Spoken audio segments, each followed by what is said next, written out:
평범한 시민의 삶으로 돌아가서 국민 모두의 행복을 기원하며 성공하는 대한민국의 역사를 응원하겠습니다.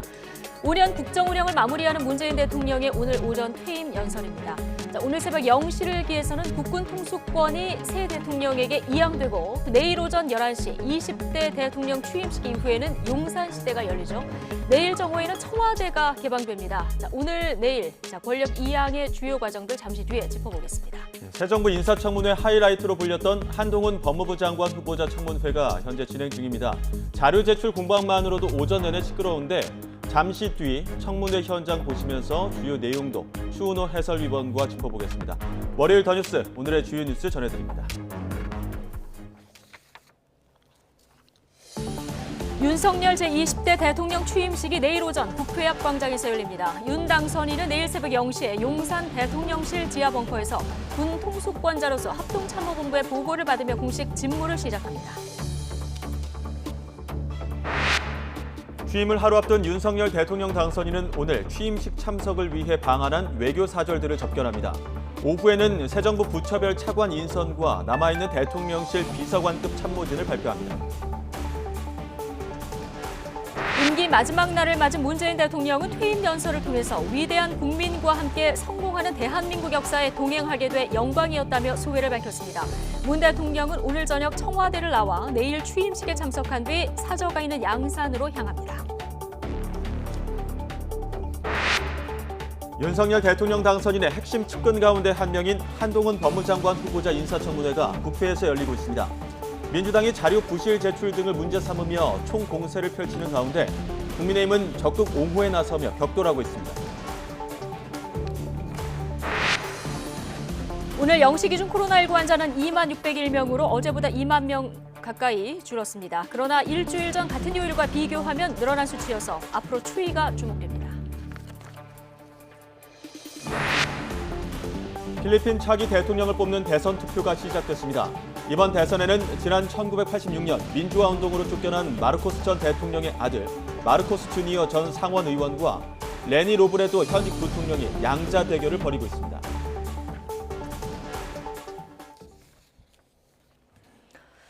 네, 내일 20대 대통령 취임식이 국회에서 열립니다. 19대 대통령 취임식은 약식으로 진행된 만큼 대규모 행사가 열리는 건 9년 만입니다. 네, 내일 취임식이 열릴 국회 앞마당에 취재기자 나가 있습니다. 김승환 기자. 네, 국회입니다. 네, 김 기자 뒤로 지금 취임식장 모습도 보이는데 현재 분위기는 어떻습니까?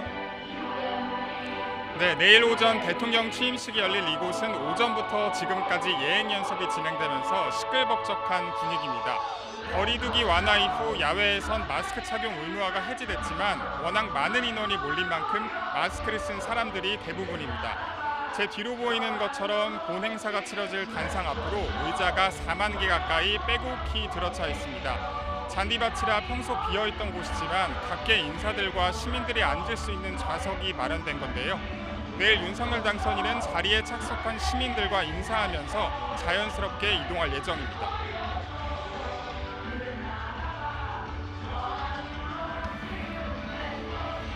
네, 내일 0시부터 윤석열 당선인의 임기가 시작되는 셈인데요. 예정된 일정은 어떤 게 있습니까?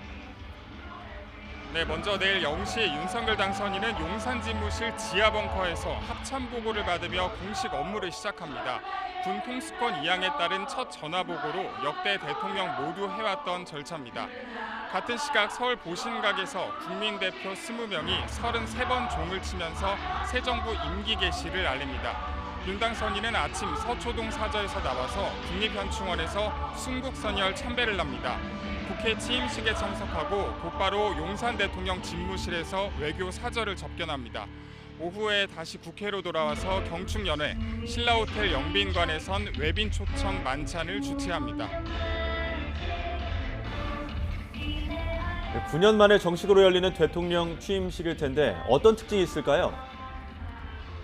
네, 이번 행사를 아우르는 키워드는 소통입니다. 제 뒤에 보이는 정문 앞에서 당선인이 차에서 내리고 시민들과 인사하면서 연단까지 이동하게 됩니다.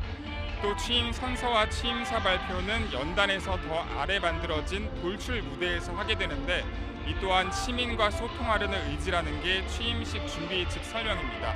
취임사 발표 뒤에는 단상 좌우 스크린에서 청와대 개방 현장이 실시간으로 중계됩니다. 이와 함께 내일 취임식엔 유명 연예인 대신 다문화 어린이, 발달장애 청소년 오케스트라 등의 공연이 예정돼 있고 취임식이 끝나고 관례로 열렸던 카퍼레이드도 하지 않기로 했습니다. 네, 자 내일 취임식엔 누가 올지도 관심인데요. 눈여겨볼 만한 인사 누가 있을까요? 네, 아무래도 윤석열 당선인의 부인 김건희 여사와 박근혜 전 대통령 이 두 사람이 당선인에 이어 가장 큰 관심을 받을 것으로 보입니다. 김건희 여사는 간간히 비공개 활동이 언론에 노출됐지만 공식 활동은 내일이 처음이기 때문이고요. 또 전격 사면 뒤 대구 사저에 머무르는 박근혜 전 대통령이 국정농단 사태로 얽히고 설킨 윤석열 당선인 그리고 문재인 대통령과 한자리에 앉은 모습 자체도 화제가 될 전망입니다. 해외 고위급 인사들을 보면 역대 중국 참석자로는 최고위급인 왕치산 국가부주석과 미국 해리스 부통령의 남편인 세컨드 젠틀맨 더글라스 에모프 그리고 일본 기시다 총리의 신서를 들고 외무상으로는 4년 만에 방한하는 하야시 외무상도 눈에 띕니다. 네, 마지막으로 당선인의 오늘 일정도 간략히 짚어주시죠. 네, 당선인은 오후 통이동 인수위 사무실에서 취임식을 위해 입국한 건축 사절들을 잇따라 만납니다. 또 취임사를 최종 점검하면서 내일 행사 준비에 만전을 기할 계획입니다. 오후엔 부처별 차관 인선과 대통령실 비서관급 참모진도 서면으로 발표하면서 새 정부 출범을 위한 준비를 마무리합니다.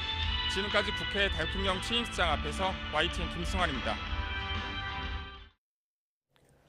네, 오늘 오전 시작된 윤석열 대통령 당선인의 최측근 한동훈 법무부 장관 후보자의 국회 인사청문회가 제대로 된 질의도 하지 못한 채 정회됐습니다. 여야가 청문회 초반부터 검수완박법을 두고 거세게 충돌했기 때문입니다. 자세한 내용 국회 취재기자 연결해 알아보겠습니다. 이경국 기자. 네, 국회입니다. 네, 여러 가지가 쟁점이었는데요. 한 후보자의 청문회 오전 상황 좀 정리해 주시죠. 네, 국회 법제사법위원회 오늘 오전 10시쯤 한동훈 법무부 장관 후보자의 인사청문회를 시작을 했습니다. 한 후보자는 모두 발언을 통해서 수사지휘권 행사를 절제해서 검찰의 중립성을 높이고 검경 사이의 견제와 균형도 갖추겠다고 강조했습니다. 이어서 9월 시행을 앞둔 검수완박법에 대해서는 직접 비판적인 입장을 밝히기도 했는데요. 듣고 오겠습니다. 국민적 우려가 큰 상황입니다. 이 법안은 부패한 정치인과 공직자의 처벌을 어렵게 하고 그 과정에서 국민이 보게 될 피해가 너무나 명확합니다. 네, 한동훈 후보자의 이 발언이 끝난 뒤에 여야는 곧바로 충돌했습니다. 먼저 민주당은 한동훈 후보자가 검수완박이라고 언급한 것을 두고 강하게 반발했습니다. 여야의 갈등과 정쟁을 부추겼다는 건데 싸우자는 거냐는 말까지 등장하기도 했습니다. 들어보겠습니다. 인사말에 검수완박이라는 용어를 굳이 쓰신 거는 싸우겠다는 거죠. 한판 붙을래 이런 식으로 했던 후보자는 처음입니다. 네, 이와 함께 그간 불거진 딸의 스펙 쌓기 논란, 아파트 편법 증여 의혹 등을 언급하면서 한동훈 후보자의 자료 제출이 부실하다고 질타하기도 했습니다. 반면 국민의힘은 민주당의 자료 제출 요구가 황당하다고 반박했고요. 이어서 검수완박이 틀린 말이냐면서 한 후보자를 옹호했습니다. 이에 민주당 의원들이 거세게 반발하면서 한때 청문회에서는 고성이 오가기도 했습니다. 국민의힘 의원들은 이와 함께 민주당 최강욱 의원의 인사청문회 참석이 부적절하다고 지적하고 나섰습니다. 최강욱 의원이 한동훈 후보자 관련 사건의 당사자라서 사적인 원한을 가지고 있을 수 있다는 주장이었는데요. 듣고 오겠습니다. 통칭 채널A 사건, 진실로는 권한유착 사건이죠. 이 사건을 사실상 만들고 관련 가짜뉴스를 무차별적으로 무분별하게 유포했습니다. 네, 결국 여야의 신경전만 2시간 넘게 계속되면서 청문회 시작 2시간여 만에 한 후보자에 대한 청문회는 정회가 됐습니다. 청문회는 조금 뒤인 오후 2시부터 다시 진행될 예정입니다. 네, 여야가 격돌한 상황인데 한동훈 후보자 인사청문회가 전국의 뇌관이나 다름없는 상황이죠. 네, 그렇습니다. 민주당이 한덕수 총리 후보자 인준 문제를 사실상 한동훈 후보자의 거취와 연계하겠다는 입장이기 때문인데요. 이에 윤석열 당선인 측도 이 정호영 후보자를 포함해서 다른 장관 후보자들의 임명을 강행하겠다는 움직임을 보이면서 그야말로 강대강 대치가 이어지고 있습니다. 상황이 이런 만큼 청문회장 밖에서 여야 지도부도 거센 신경전을 벌였는데요. 민주당 윤호중 비상대책위원장은 아침 회의에서 한동훈 후보자가 내로남불의 끝판왕이라면서 즉각 자진 사퇴하라고 촉구했고요. 박홍근 원내대표는 윤 당선인의 인선을 인사 대참사라고 비판하면서 임명을 강행하는 것은 국민에게 맞서는 선전포고라고 주장했습니다. 반면 국민의힘 이준석 대표는 민주당이 새 정부 출범부터 비협조적이라면서 지방선거에서 심판해야 한다고 강조했고요. 권성동 원내대표는 한 후보자가 조국 전 장관을 수사해서 좌천당한 피해자라면서 지명을 철회할 타당할 근거도 없다고 맞섰습니다. 지금까지 국회에서 전해드렸습니다.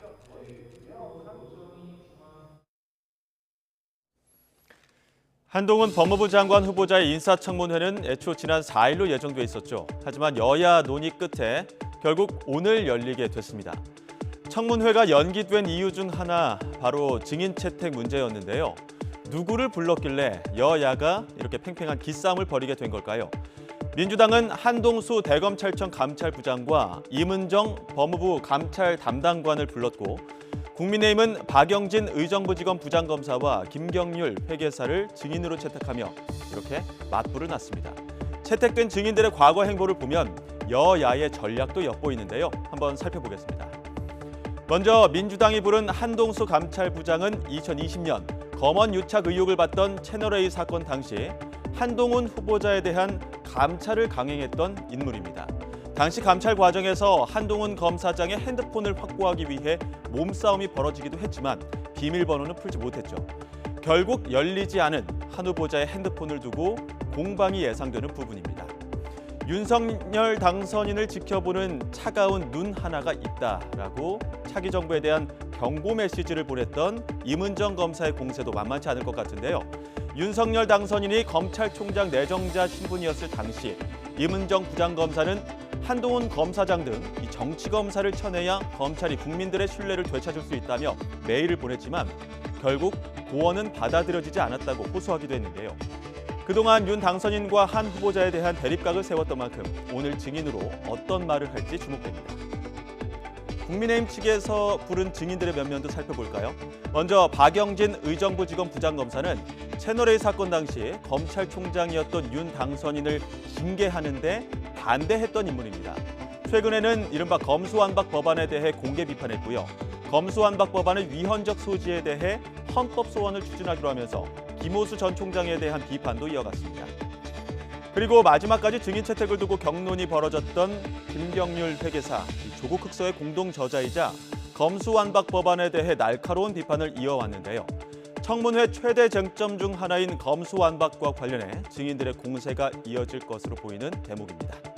윤 당선인 취임 하루 전 열린 한동훈 후보자의 인사청문회, 오전까지도 여야의 격돌이 이어졌는데요.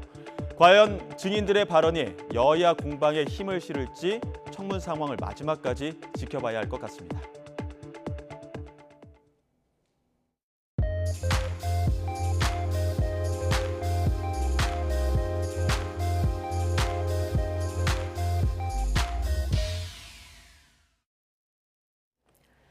네, 한동훈 법무장관 후보자 청문회 앞서 전해드린 것처럼 시작부터 여야는 뜨거운 공방을 주고받았습니다. 오전 내내 제대로 된 본질의 응답도 못한 채 정회가 되기도 했는데요.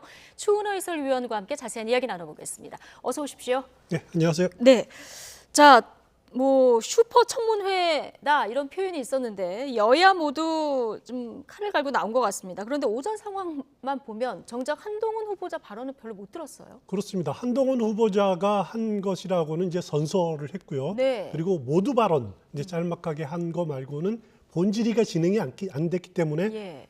그 이후로는 한 번도 답변에 나설 기회가 예. 없었습니다. 오전 내내 여야 간에 그 국민의힘과 민주당 의원들 간의 의사진행 발언을 통해서 네. 자료 제출이 부족하다.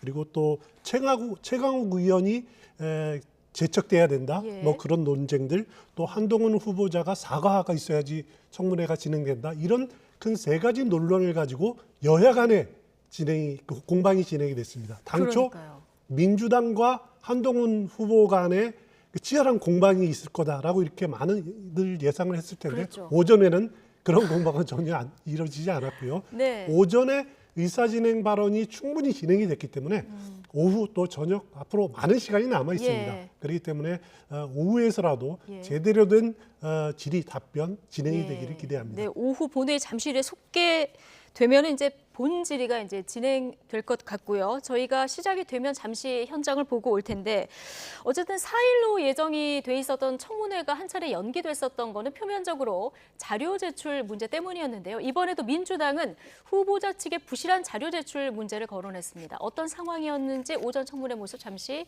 보고 오시죠. 무죄 평정 기록 내달라. 얼마나 기획수사, 인지수사를 얼마나 잘하셨는지 보겠다.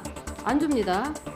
2004년 이후 배우자 및 직계 좀비 속의 출입국 기록, 후보자 및 배우자의 국적 변동사항. 이걸 왜 안 줍니까? 여기 뭐가 있습니까? 후보자 자녀가 2만 시간 봉사활동을 토대로 서울시장상, 인천시 산하업 무슨 단체장상을 받았다고 적고 있으니 이 부분 확인하기 위해서 자녀 과외 활동 관련해서 각종 추천서, 인턴 활동, 봉사활동 내역, 일체 반드시 확인해야 됩니다. 능력과 자질 검증하는 인사청문회를 하자. 후보자의 정책 전문성, 도덕성 검증하자. 가족 털기, 망신 주기 하지 말자. 예? 법무부 장관은 어떤 사생활도 용납할 수 없다. 뭐 이렇게 해서 되겠느냐? 여러분들이 직접 하신 말씀이에요. 박범계, 추미애, 조국 인사청문회 때 여러분들이 직접 하신 말씀들이라고. 5년 동안 그게 그렇게 해서 여러분들이 주장을 해가지고 국회를 무시하고 검증보고서 없이 야당이 반대해도 다 장관이 문재인 대통령 임명했습니다. 장관으로. 네, 자 민주당에서는 이렇게 자료 제출이 안 된 청문회는 처음이다 이렇게 얘기를 하고 있고요. 국민의힘에서는 민주당의 자료 제출 요구가 황당하다 이런 입장인데. 그렇습니다. 자 어쨌든 많은 자료를 요청한 것 가운데 지금 한동훈 후보자 딸의 스펙 쌓기 의혹이 최근에 많이 불거졌기 때문에 관련한 자료를 제출하라 이런 요구가 굉장히 많았습니다. 주말에 한겨레 그 보도로는 논문 대필 의혹까지 불거진 이런 상황인데요. 오늘 검증돼야 할 그 자녀의 그 스펙 쌓기 의혹 관련해서 어떤 것들이 있습니까? 일단 딸의 의혹 관련해 스펙 쌓기 의혹 관련해서는 크게 세 가지가 지금 거론이 될 수 있을 것 같아요. 예. 하나는 가장 먼저 나왔던 것이죠. 엄마의 지인이 임원인 기업을 통해서 예. 봉사활동을 하던 복지시설에 중고 노트북 50대를 딸 이름으로 이렇게 기부를 했다라고 하는 보도가 예. 있었는데 한동훈 후보 측에서는 이게 딸 이름으로 낸 건 아니다. 기부한 건 아니다. 이거는 기업에서 기부를 한 거고 기업이 복지회관하고 같이 협의를 해서 한 것이고 그 영수증도 있다. 라고 예. 이렇게 이제 반박을 하고 있어요. 그리고 두 번째는 고등학교 1학년 때 2달 동안 논문 5편 그리고 전자책을 4권이나 출판할 정도로 이렇게 했는데 이것도 역시 스펙 쌓기 아니냐라고 예. 하는 보도가 있었는데 한동훈 후보 측에서는 그건 논문이 아니다. 이것은 본인의 에세이라든가 아니면은 과제 했던 거 예. 이런 것들을 이렇게 올려놓은 건데 그것을 그렇게 논문이라고 과장돼서 표현한 것은 그런 보도는 옳지 않다라고 예. 이렇게 반박을 하고 있습니다.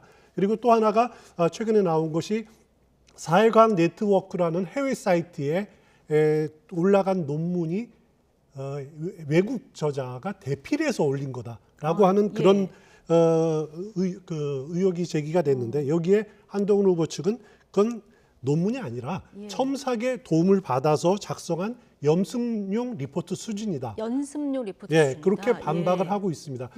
이런 부분들에 대한 논의가 공방이 오늘 오후 청문회 때 틀림없이 여러모로 제기가 될 가능성이 상당히 높고요. 한동훈 후보자 본인 입으로 어떻게 해명을 할지 관심입니다. 네, 국민적인 눈높이 혹시 그리고 또 법적 잣대 이 사이에서 이제 어떤 질의가 있을지 그리고 한동훈 후보자가 어떤 직접 해명을 내놓을지 이 부분 오후 청문회에서 좀 관심 있게 지켜볼 대목인데요. 후보 본인을 둘러싼 의혹도 여러 개가 나왔는데 주로 이제 부동산 관련이죠. 그렇습니다. 부동산 관련이 이제 본인과 또 어머니 아니면 배우자 관련된 것이 여러 가지가 있는데 모친으로부터 아파트 편법 증여를 받은 것 아니냐라고 하는 의혹이 있었죠. 이것은 뭐 젊었을 시절의 이야기지만은 여전히 해명돼야 될 문제로 남아 있고 또 농지법 위반 의혹이 있다. 상속받은 농지를 경제 유전 원칙에 따라서 직접 경작을 했느냐? 한동훈 후보 측은 선친이 경작을 했다라고 이렇게 이야기를 하고 있는 거고요.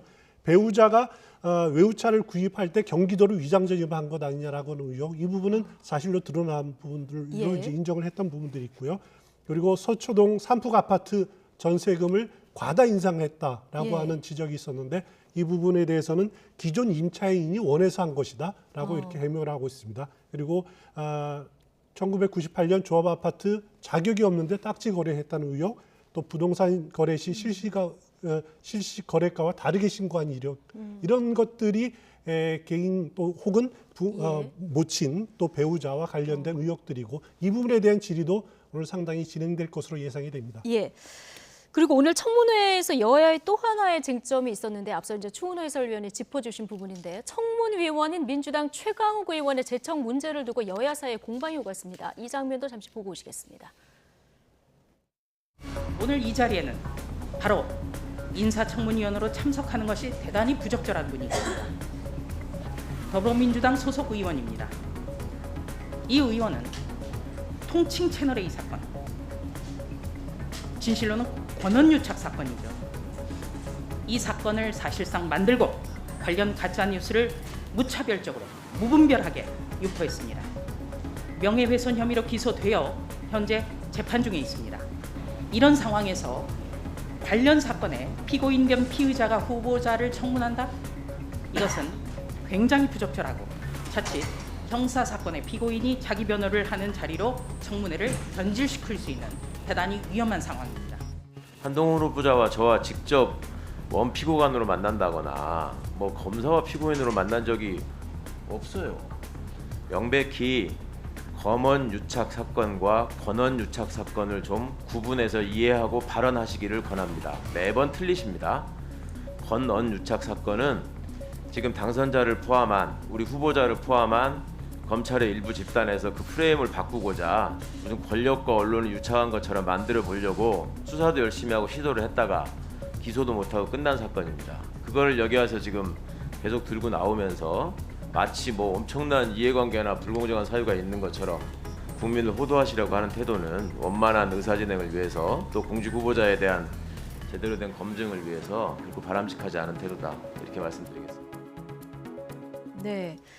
민주당에서는 검언유착 사건이다 이렇게 얘기를 하고 있고 국민의힘에서는 권언유착 사건이다 이렇게 얘기를 여전히 하고 있는 상황인데 그렇습니다. 어쨌든 조수진 의원이 지금 현재 관련 사건으로 수사를 받고 있는 최강욱 의원을 제척해야 된다. 자, 뭐 조수진 의원 말고도 이런 주장을 오늘 많이 국민의힘에서 했는데 인사청문법 17조를 거론했거든요. 어떤 그렇습니다. 내용이 담겨 있습니까? 인사청문회법 17조에 어떤 조항이 있냐면은 제척과 회피에 대한 조항입니다. 먼저 1항에 보면은 위원은 공직 후보자와 직접 이해관계가 있거나 공정을 기할 수 없는 현저한 사유가 있는 경우에는 인사청문회에 참여할 수 없다라고 하는 조항이 있습니다. 그러니까 국민의힘의 주장으로서는 최강욱 의원이 공정을 기할 수 없는 위치에 있는 것 아니냐. 한동훈 후보자에게 채널A 사건과 관련해서 사적인 원한을 가지고 있을 수도 있고 또 어떻게 보면은 최강욱 의원이 채널A 사건을 사실상 만들었다. 그리고 가짜 뉴스를 무차별한 유표한 장본인이 아니냐라고 하는 것이 국민의힘의 시각인 것 같아요. 그렇기 때문에 제척이 돼야 된다라고 하는 그런 주장이고요. 하지만 인사청문회법 17조 2항에 보면은 예. 위원회는 제척 사유가 있다고 인정할 때는 의결을 해야 됩니다. 의결로 예. 해당 위원회 인사청문회 참여를 배제할 수 있다라고 돼 있는데 예. 그러니까 공식 위원회에 안건으로 올라가 가지고 두들겨야 된다는 거죠. 통과를 돼야 된다는 거죠. 예. 하지만 그런 그 조항이 있기 때문에 한 차례 정회를 가지고 또 인사 간사 간의 협의를 하고 했지만은 합의가 이루어지지 않았습니다. 결국 제척 안 하기로 한 그렇습니다. 거죠? 제척을 가지는 않고요. 그럼 이제 무슨 방법이 있냐면 네. 본인이 그럼 나 부적격이니까 난 회피하겠다. 인사청문회에 참석을 안 하겠다라고 빠지겠다라고 할 수 있는 방법이 있는데 네. 최강욱 의원은 나는 끝까지 회피하지 않겠다. 청문회에 참석하겠다라고 했기 때문에 제척과 회피가 다 이루어지지 않았습니다. 예. 그래서 오후 청문회에서는 최강욱 의원이 참석하는 것으로 그렇게 네. 결론이 날 것 같은데 여기에 대해서 국민의힘이 만약에 청문회를 보이콧할 가능성도 있고 뭐 그럴 수는 그렇습니까? 있는데 예. 그렇게까지는 가지 않을지 않을까라는 생각이 듭니다. 예.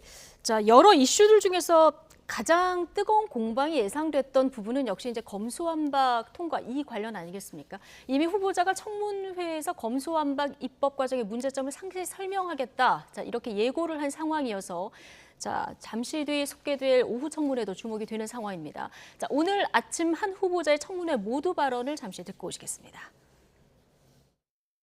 최근 소위 검수완박 법안이 국회를 통과하여 시행을 앞두고 있어서 국민적 우려가 큰 상황입니다. 이 법안은 부패한 정치인과 공직자의 처벌을 어렵게 하고 그 과정에서 국민이 보게 될 피해가 너무나 명확합니다. 장관의 수사지휘권 행사를 절제하여 검찰의 정치적 중립성과 공정성을 높이고 검경의 상호 협력과 책임 수사를 통해서 견제와 균형의 시스템을 갖추도록 노력하겠습니다. 잘 모르는데. 네. 자, 이제 모두 발언을 잠시 듣고 오셨는데 이미 서면 답변에서도 이 법이 위헌 소지가 있다 이런 얘기도 했고요. 오늘 모두 발언에서는 국민 피해가 예상된다 이 얘기를 또 했거든요. 그렇습니다. 자, 모두 발언 이외에 뭐 발언 기회가 없었는데 오후에 본격적인 질의가 되면 어느 정도 답변이 예상됩니까? 그 부분이 상당히 궁금한데요. 네. 일단 한동훈 후보자 사전 답변서 1000쪽이 넘는 답변서를 냈습니다. 네. 여기에 오늘 모두 발언에서도 검수완박에 대해서 비판적인 시각을 드러냈는데 오늘은 검수완박이라는 표현 앞에 소위라는 네. 말을 붙여서 조금 순화하기는 했습니다만은 그래도 보면은 국민이 너무 많은 피해를 보게 된다. 또 그래서 그 국민의 우려가 아주 심한 상황이다라는 입장을 예. 피력을 했습니다. 오후에도 만약에 질의가 된다면은 그 사전에 뭐 야반도주 이런 예. 표현들 뭐 그렇게까지는 표현을 안 하더라도 예. 본인의 소신이 이것은 국가 수사 역량을 이렇게 어떻게 훼손시키는 거다. 예. 그리고 결국 그 피해는 국민들이 본다라고 하는 소신은 변함이 없는 것 같아요. 예. 표현 수위는 누구로 들어도 그런 주장은 계속 펼 것 같습니다. 예. 민주당에서는 검수완박이 단어로 쓴 것 자체가 싸우자는 거냐, 한판 붙자는 거냐, 뭐 이런 반응도 오늘 나온 상황인데요. 그렇습니다.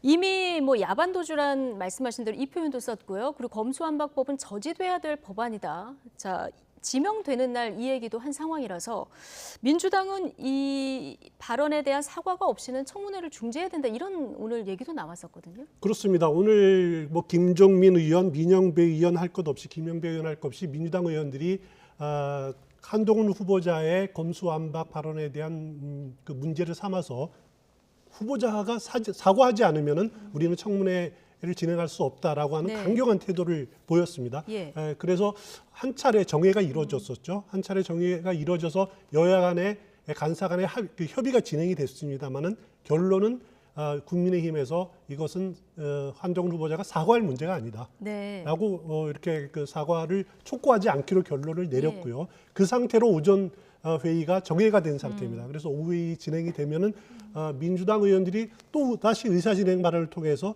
다시 이렇게 촉구할 가능성도 있고요. 또 사과해라. 네, 예. 그건 또 지켜봐야 될 것 같습니다. 한동훈 후보자의 다소 강한 그 발언 그리고 민주당의 지금 대응, 이 적절성 양쪽 다 어떻게 평가하십니까?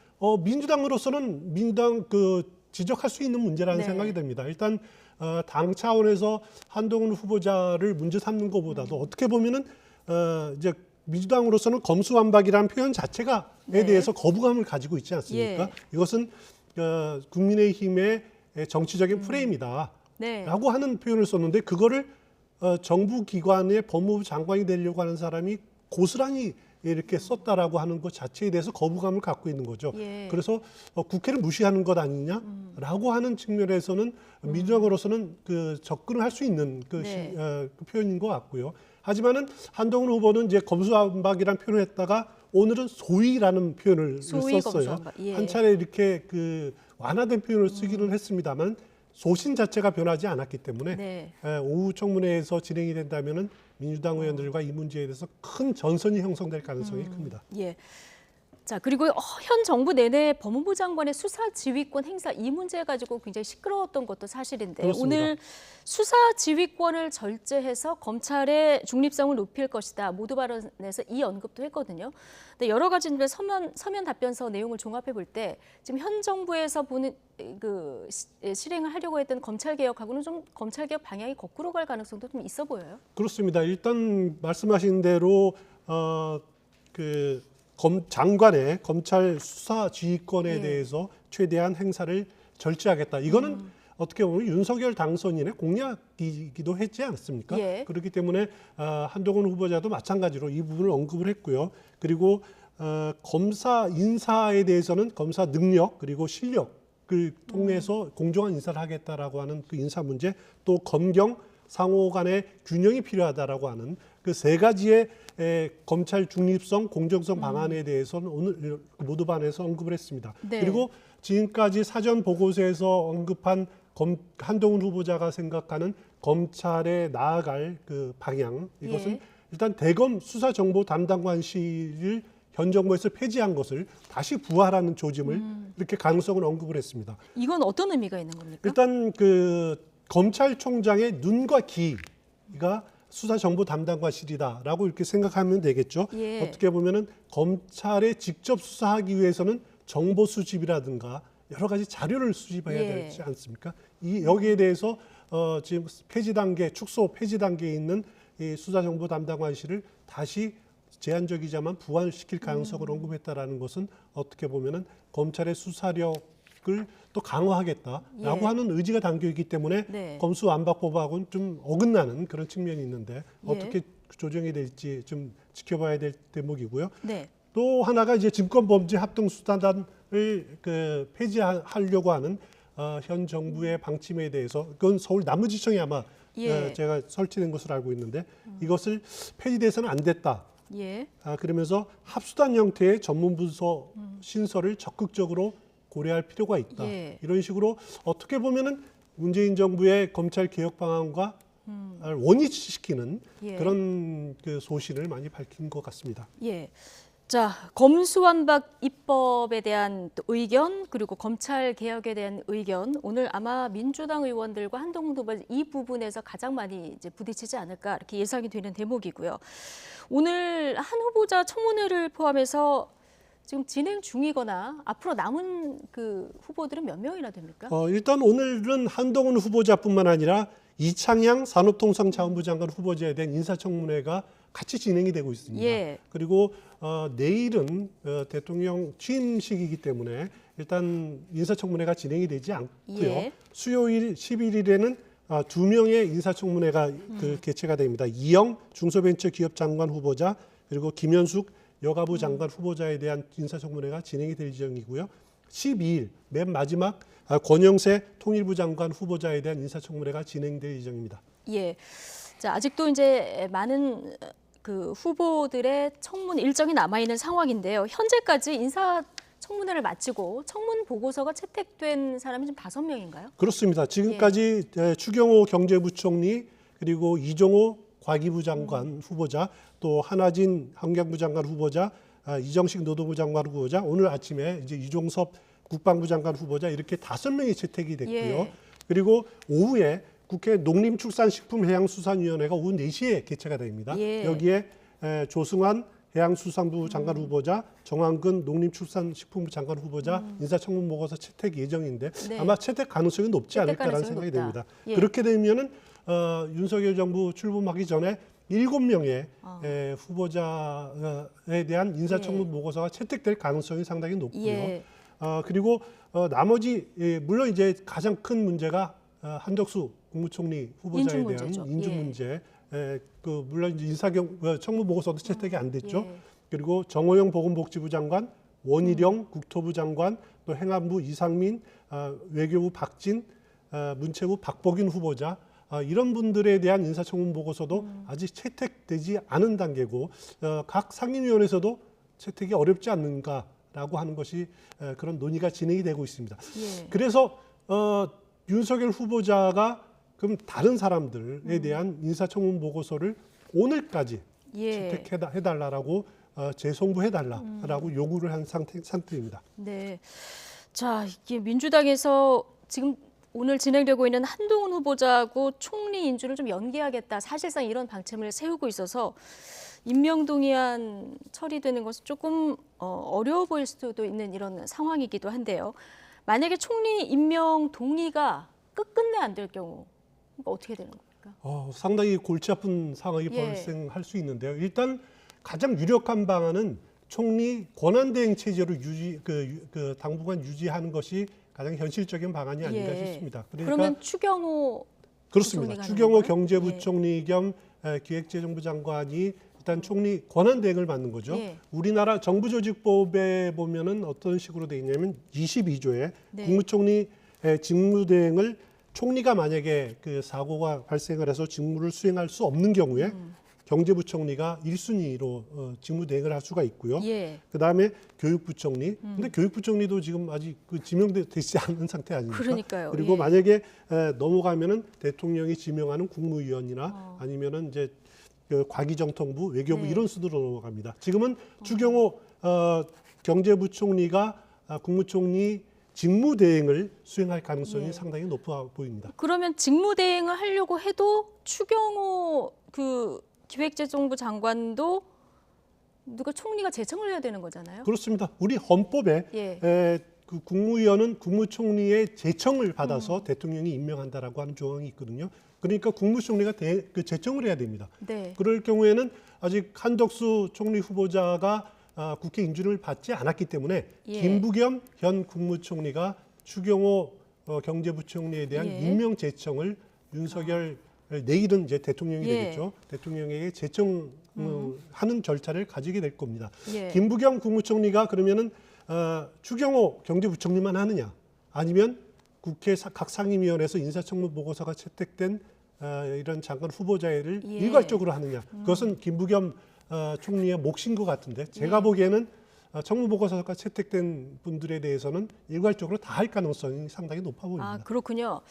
총리가 공석인 상황이라면 일단 김부겸 현 총리가 일단 제청을 하고요. 제청을 해서 그래서, 추경호 경제부총리가 국무총리 직무대행이 되는 거죠. 네. 그 직무대행 상태에서 다른 그 후보자들에 앞으로 대한 이제 청문 보고서 채택된 에 대해서 일괄적으로 할 수 있는데 이것이 문재인 정부 들어서도 이낙연 국무총리가 임명 동의안이 처리가 되기 전에 예. 유일호 경제부총리가 강경화 외교장관이라든가 몇 명에 대해서 임명 제청을 한 예. 적이 있습니다.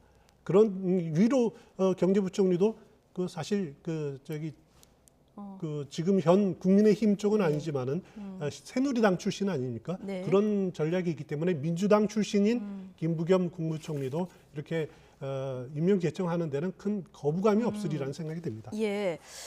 자, 지금 윤석열 정부의 1기 내각에서 지금 민주당에서 반대하는 후보자도 굉장히 많지만 정의당에서 또 같이 반대하는 그 인물들도 있습니다. 근데 지금 민주당은 안 된다는 사람이 굉장히 많아서 절대 안 된다. 한덕수 총리도 안 된다. 강한 입장이지만 윤석열 당선인도 다 지금 임명할 이런 분위기인 것 같거든요. 강대강 대치가 지금 계속되고 있는 분위기인데요. 그렇습니다. 일단 초기에는 그래도 언론에서 또 국민들 의혹이 있는 몇몇 후보자에 대해서는 낙마 가능성도 고려가 됐었던 것 같은데, 하지만은 그 한덕수 후보자에 대한 인사청문회 이후 임명 동의안까지도 지지분질한 상태에서 아마 강대강으로 네. 진행될 가능성이 상당히 높습니다. 그럴 경우에는 내일 윤석열 당선인이 대통령으로 취임한 이후에 하게 될 제일 그 첫 번째 일이 한덕수 총리 후보자에 대한 임명 동의안을 국회에 임명 요청서가 하게 되겠죠. 서명을 해서 국회에 아마 송부하는 것을 제일 먼저 첫 번째 일로 아마 하게 될 거고요. 인사청문 요구서는 보냈지만 아직 임명동의 요청서는 보내지 않았습니다. 그건 대통령만 할 수 있습니다. 그래서 그것이 첫 번째가 될 거고 두 번째 하게 되는 것이 김부겸 국무총리로부터 앞서 말씀드렸듯이 그 추경호 경제부총리 등 몇몇 인사청문 보고서 채택된 장관 후보자에 대한 임명 제청을 받아서 임명하는 절차를 내일 밟게 될 가능성이 상당히 높습니다. 그 다음에 해야 할 것이 추경호 경제부총리 겸 국무총리 직무대행으로부터 임명 제청을 받아서 나머지 장관들에 대한 임명을 할 가능성이 상당히 높아 보입니다. 조금 전 저희가 이제 자막으로 보여드리고 있는데요. 새 정부의 차관급 인사가 발표가 됐고요. 그리고 물러난 그 자진 사퇴 의사를 밝혔던 김인철 교육부 장관 후보자의 후임도 지금 지명이 된 것 같습니다. 자세한 소식은 저희가 들어오는 대로 조금 더 정리를 해서 전해드리도록 하고요. 자, 첫 국무회의, 그렇다면 국무위원들이 어느 정도 채워지고 12일쯤 열릴 것이다, 이런 전망이 나오고 있는데요.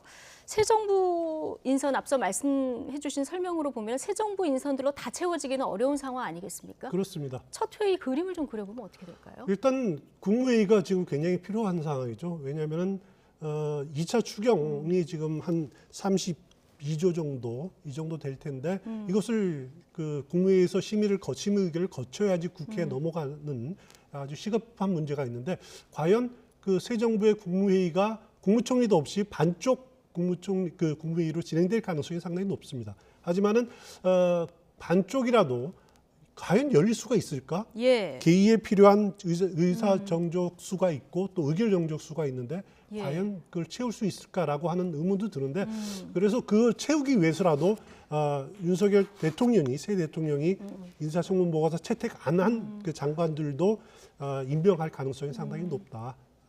만약에 그 장관들을 배제하게 되면은 국무회의 의결 정족수가 채워지지 않을 가능성이 상당히 높습니다. 그렇기 때문에 임명을 강대강으로 대응할 가능성이 높아 보입니다. 첫 국무회의 의결 안건도 관심인데 아마 추경이 그렇습니다. 되겠죠? 추경 32조 소상공인 손실보상 관련된 것이죠. 완전한 손실보상. 그렇습니다. 그 부분을 첫 번째 국무회의 안건으로 상정해서 처리할 가능성이 상당히 높아 보입니다. 자, 국무회의 장소는 이것도 궁금한데 기존에는 청와대에서 열렸습니다만 이제 용산시대가 열리는 거 아니겠습니까? 그럼 용산 대통령 집무실에서 열리는 겁니까? 그렇습니다. 용산 대통령 집무실이 2층에 원래 준비를 하고 있는데 2층 공사는 아직 늦어지고 있기 때문에 5층에서 임시로 사용될 가능성이 있습니다. 2층과 5층 모두 회의실과 같이 겸하게 돼 있는데 5층 대통령 집무실에서 진행될 가능성이 상당히 높아 보입니다. 내일 지금 앞서 저희가 이제 국회 모습도 잠시 보셨지만 국회에서 제20대 대통령 윤석열 당선인의 이제 취임식이 열리게 됩니다. 자, 여기서 가장 관심이 이제 취임사에 어떤 내용이 담길까, 이제 이 부분인데 어떤 키워드가 좀 담길 거라고 예상이 되십니까?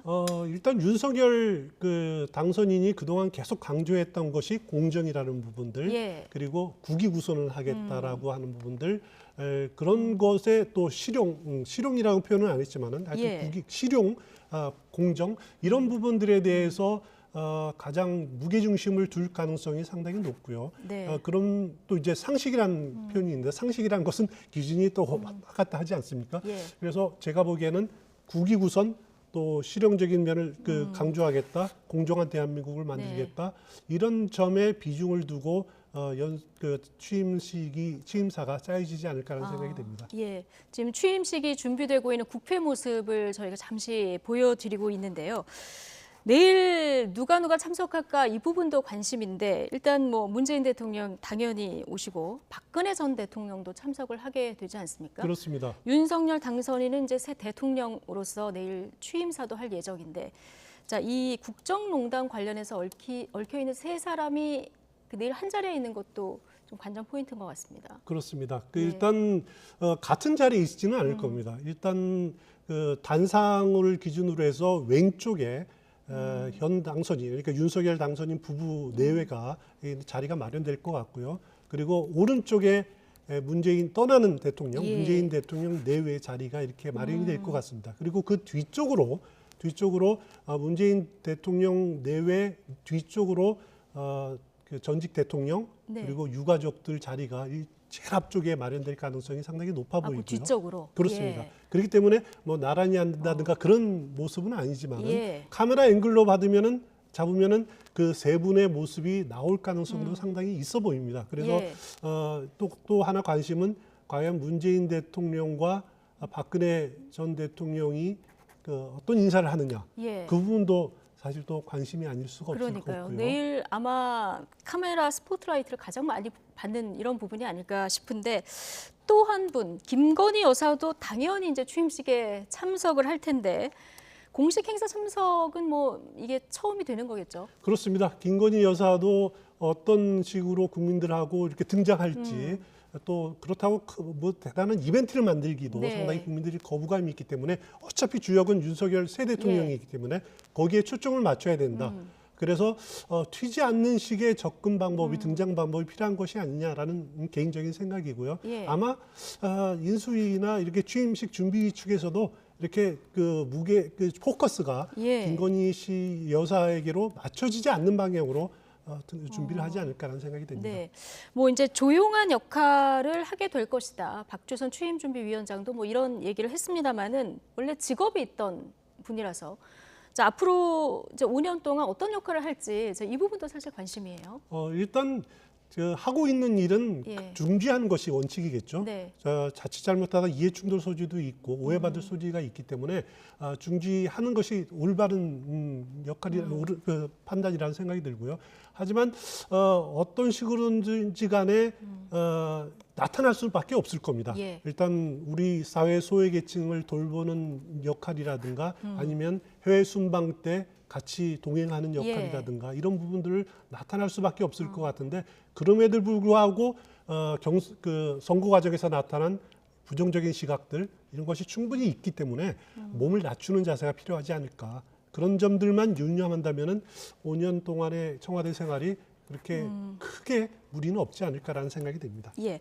자, 떠나는 문재인 대통령 얘기도 잠깐만 해볼까요? 오늘 6시면은 이제 업무를 다 마치고 걸어서 청와대를 나온다 이런 계획인 거죠? 그렇습니다. 6시 업무 끝나면은 걸어서 그 청와대 문을 나가고 그리고 오늘은 서울 시내 모처에서 묵을 예정입니다. 네. 그리고 내일 취임식에 참석을 하고 거기서 이제 취임식 마치면은 곧바로 이제 그 양산으로 옮겨가는데 전통적으로 어떤 식으로 그 떠나느냐면은 내일 취임식이 끝난 다음에 네. 그 새 대통령이 떠나는 대통령을 밑으로까지 이렇게 환송을 합니다. 예. 환송을 해서 차에 타는 것까지 배웅을 해 하고 그리고 떠나는 대통령은 거기서 인사를 하고 이제 떠나는 그런 네. 식으로 행사가 정리가 되는데 예. 내일 취임식도 아마 그게 마지막 장면이 되지 않을까 이렇게 예상이 됩니다. 예, 양산으로 가서 잊혀지고 싶다 얘기를 했는데 문재인 대통령 과연 뭐 잊혀지게 가만히 둘까 이런 생각도 좀 드는 상황입니다. 자, 한동훈 법무부 장관 후보자 오후 청문회가 속개됐습니다. 잠시 현장으로 다녀오시겠습니다. 뭐 준비된 PPT 보면서 말씀드릴게요. 지금 여러 가지 뉴스들, 이제 의혹들이 계속 제기되고 있습니다. 그 중에서도 오늘자로도 계속 속보와 단독 기사들이 나오고 있는데 후보자의 자녀 스펙 쌓기 논란에 대해서 좀 질의를 드려야 될 것 같습니다. 자, 보니까 그 한 10가지 정도 사항의 스펙 쌓기 활동들이 있어요. 물론 후보자의 자녀가 굉장히 뛰어나서 이런 활동들을 했을 가능성도 당연히 있겠지만 지금 언론에서 의혹을 제기하는 것은 후보자의 자녀 혼자는 매우 어렵다. 가족들이 총동원됐다. 그리고 이 스펙 쌓기에 허위가 개입돼 있을 가능성이 매우 높다. 이런 의혹들이 계속 제기되고 있습니다. 하나 차례대로 보겠습니다. 다음 보여주시죠. 먼저 가장 논란이 많은 게 이제 복지관에 그 노트북 50대 기부한 것이죠. 네, 이 기부에 대해서 한동훈 후보자는 뭐 기업에서 기부한 것이다, 잘 모른다, 뭐 이런 취지로 얘기를 했던 것 같아요. 그런데 오늘자 보도를 보니까 그 후보자의 딸의 동아리명이 기념사진에 그대로 찍혀 있습니다. 그래서 이 기부가 후보자의 딸의 동아리, 그러니까 후보자의 딸의 활동을 매우 이제 돋보이게 하는 그런 역할을 했다고 볼 수밖에 없죠.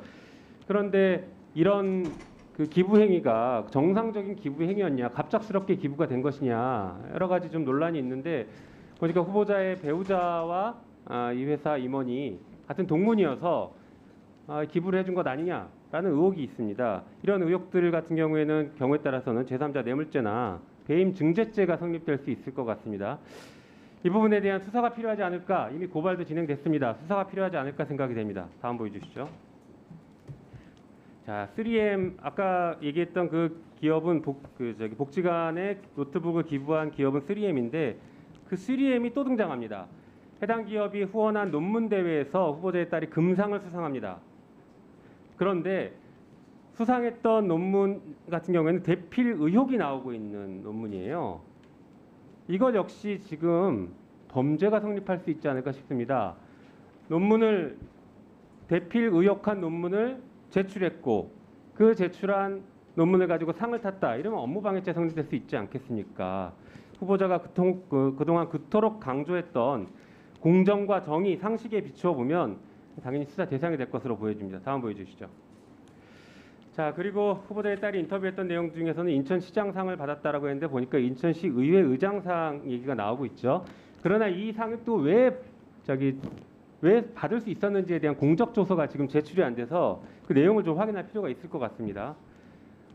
신속하게 제출을 해주실 수 있으면 좋겠어요. 그 다음에 프루덴셜 공동체 정신상 받았나라는 얘기가 있는데 이 역시 보면은 프루덴셜 공동체 정신상을 받은 것으로 얘기가 되고 있는데 확인해 보니까 이름을 찾을 수가 없습니다. 미국 프루덴셜 수상자 명단에 따님의 이름을 찾을 수가 없어요.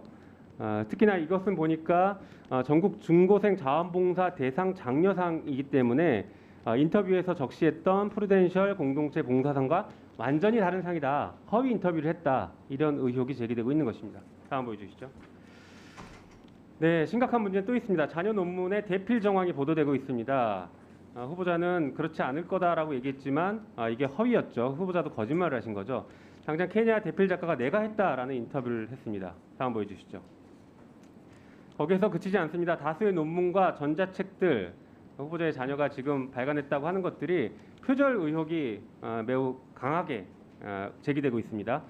그래서 타인 자료 무단 베낀 표절 전자책을 출판했다라는 보도가 있고 국제학술대회 논문도 표절이 확인됐다라고 하고 있습니다. 한편 돈만 내면 실어주는 약탈적 학술지의 논문이 다수 게재됐다 이렇게 얘기하고 있어요. 이런 경우에 따라서는 업무방해죄나 저작권법 위반으로 처벌받을 수 있는 사안이 아닐까 싶습니다. 다음 보여주시죠. 그 다음 넘겨주세요.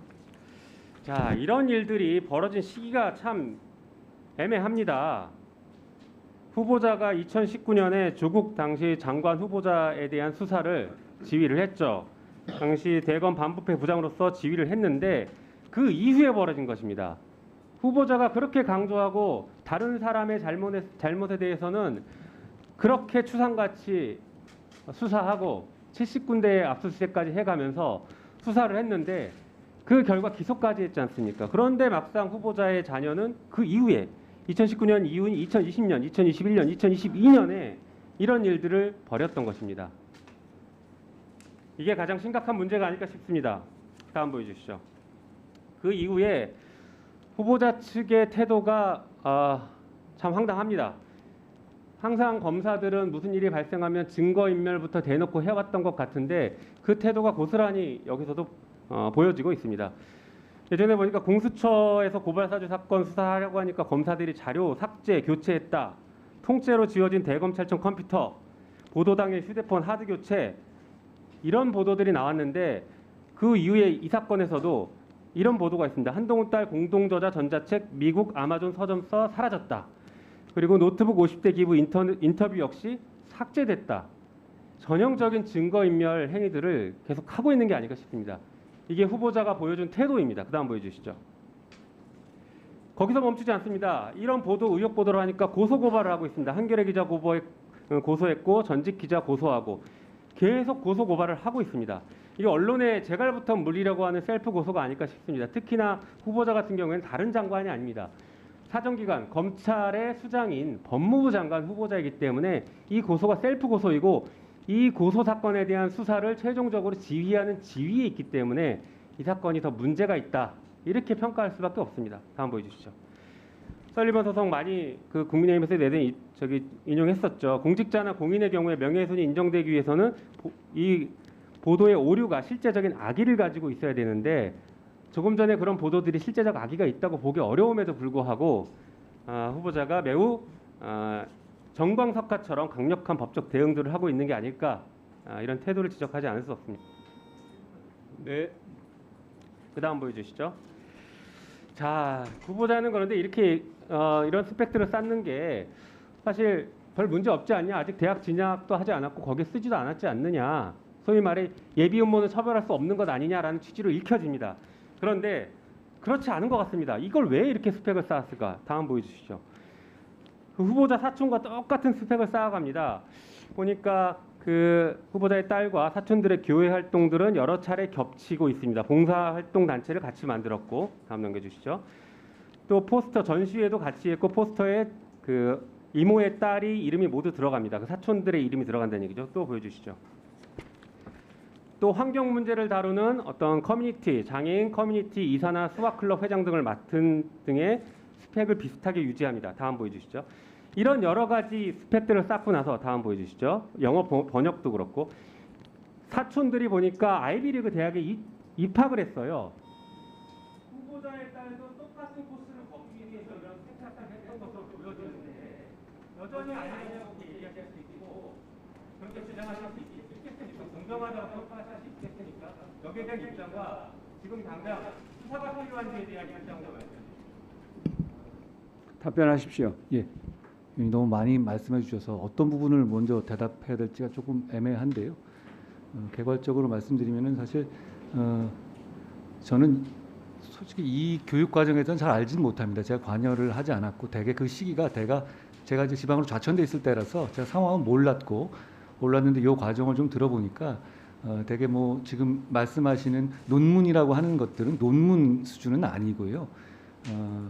고등학생이 어떤 연습용으로 한 리포트 정도 수준의 짧은 글들, 2-3페이지, 많으면 6페이지 정도짜리 그런 영문 글들을 모은 것입니다. 그리고 그것이 실제로 입시에 사용된 사실이 전혀 없고 그리고 그 글이 입시에 사용될 계획도 없습니다. 그런데다가 나아가서 학교에도 제출한 사실이 없는 글들입니다. 그러니까 제 딸이 이제 국제 학교를 다니고 있는데요. 거기서 하는 과정에서 자기가 학습하는 아카이브 같은 걸 쌓은 것이다. 저는 이렇게 설명을 들은 상태이고요.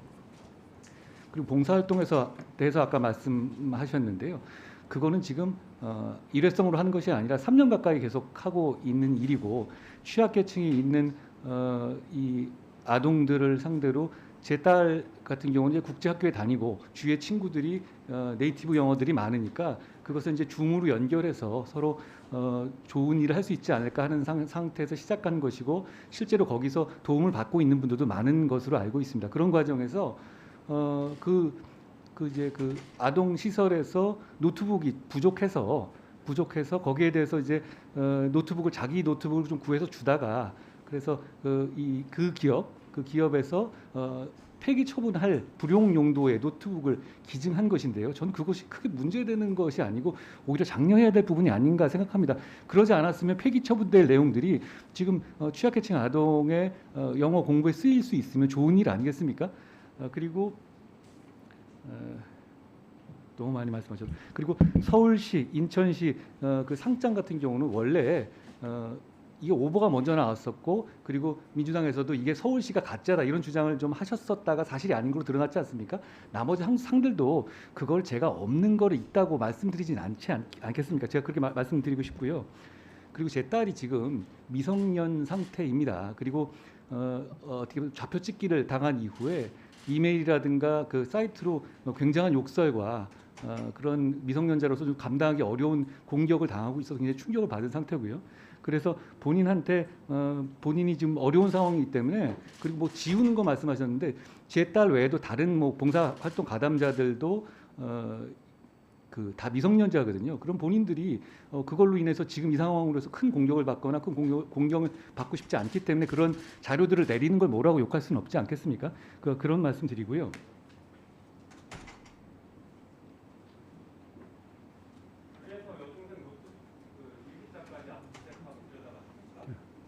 그 부분에 예, 의원님 말씀드려도 될까요? 질문하신 거면 예, 그거를 여러 번 말씀하시는데요. 그 혹시 뭐 조국 사건, 조국 전 장관 사건 말씀하시는 거라면 제가 그 수사팀에 물어봤습니다. 그 여중생 물론 그 당시에 조민 씨는 30세였죠. 그 일기장을 압수한 적 있느냐 그랬더니 그런 사실이 없다고 합니다. 그건 아마 좀 잘못 알고 계신 것 같습니다. 지금 말씀드린 것처럼 입시에 쓰이지도 않았고 입시에 쓰일 계획도 없는 그 습작 수준의 글을 올린 것을 가지고 그 수사까지 말씀하시는 것은 좀 과한 말씀 같습니다. 네, 수고하셨습니다. 다음은 민형배 의원님 질의하시겠습니다.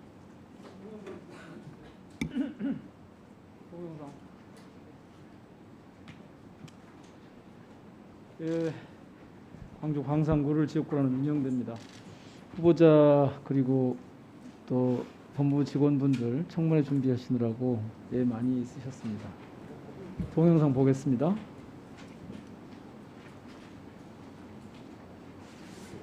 없어. 그럴 권리는 아무도 없는 거란다. 그건 죄야. 후보자께서도 아시죠 누군지? 저분 말씀이시죠? 예. 윤여정 씨. 예. 이분이 꼽은 인생 최고의 명대사가 지금 이거랍니다. 이거 88년도에 나온 드라마에서 나온 명대사인데요. 혹시 들어보셨습니까? 이거 사전에? 전에 언제?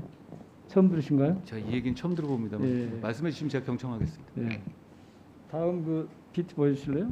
광주에서 발행되는 전라도닷컴이라는 문화 잡지가 있어요. 처음 들어보셨을 텐데 이 잡지 이번 5호로의 권두원 칼럼이 이 전라도에서라는 문패를 달고 있고 제목이 함부로에 맞서입니다. 아까 윤여정 배우가 명대사라고 했던 거 함부로에 맞서라는 제목이에요.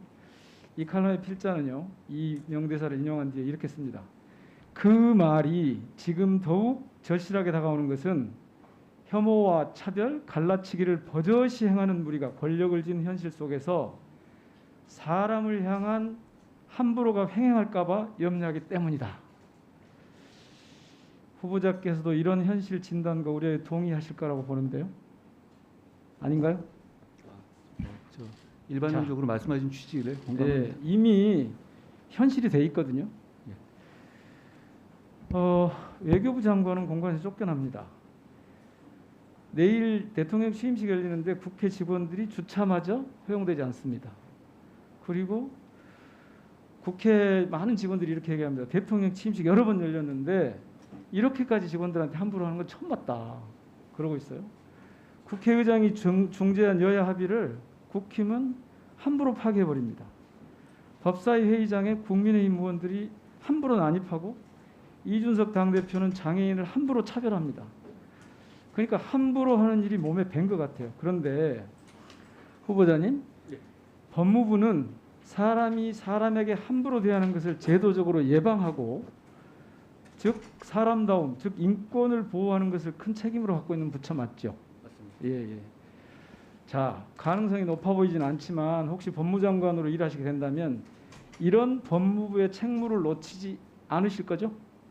말씀하신 걸 깊이 공감합니다. 그렇게 하실 거죠? 예. 예. 혹시 후보자님 비둘기 태우기라고 아세요? 비둘기 태우기. 후보자님 오전 내내 자리에 앉아 있으니까 힘드셨죠? 그 지루하고. 과거의 그 고문의 일종을 말씀하시는 거죠? 혹시 졸리진 않으셨어요? 잘 참았습니다. 잘 참으셨어요? 비둘기 태우기 수법을 모른다. 모르세요? 예전에 제가 책에서 본 기억은 있습니다. 그러면 한 번도 실제로 해본 적 없어요? 그걸 제가 해볼 일은 없었습니다. 이 국가인권위원회가 아침부터 피의자 불러놓고 검찰 체육대회 참가한 검사한테 주의 주고 그런 사건이 있었잖아요. 그런 게 비둘기 태우기죠, 일종의. 제가 그건 잘 모르겠습니다. 설명해 주시면 제가 경청하겠습니다. 이재용 삼성 부회장 2016년 11월 조사를 했는데 그때 7시간 1차, 2차 4시간 조사받았는데 휴식 시간이 단 6분이었어요. 이런 게 비둘기 태우기에 전혀 아니에요. 그리고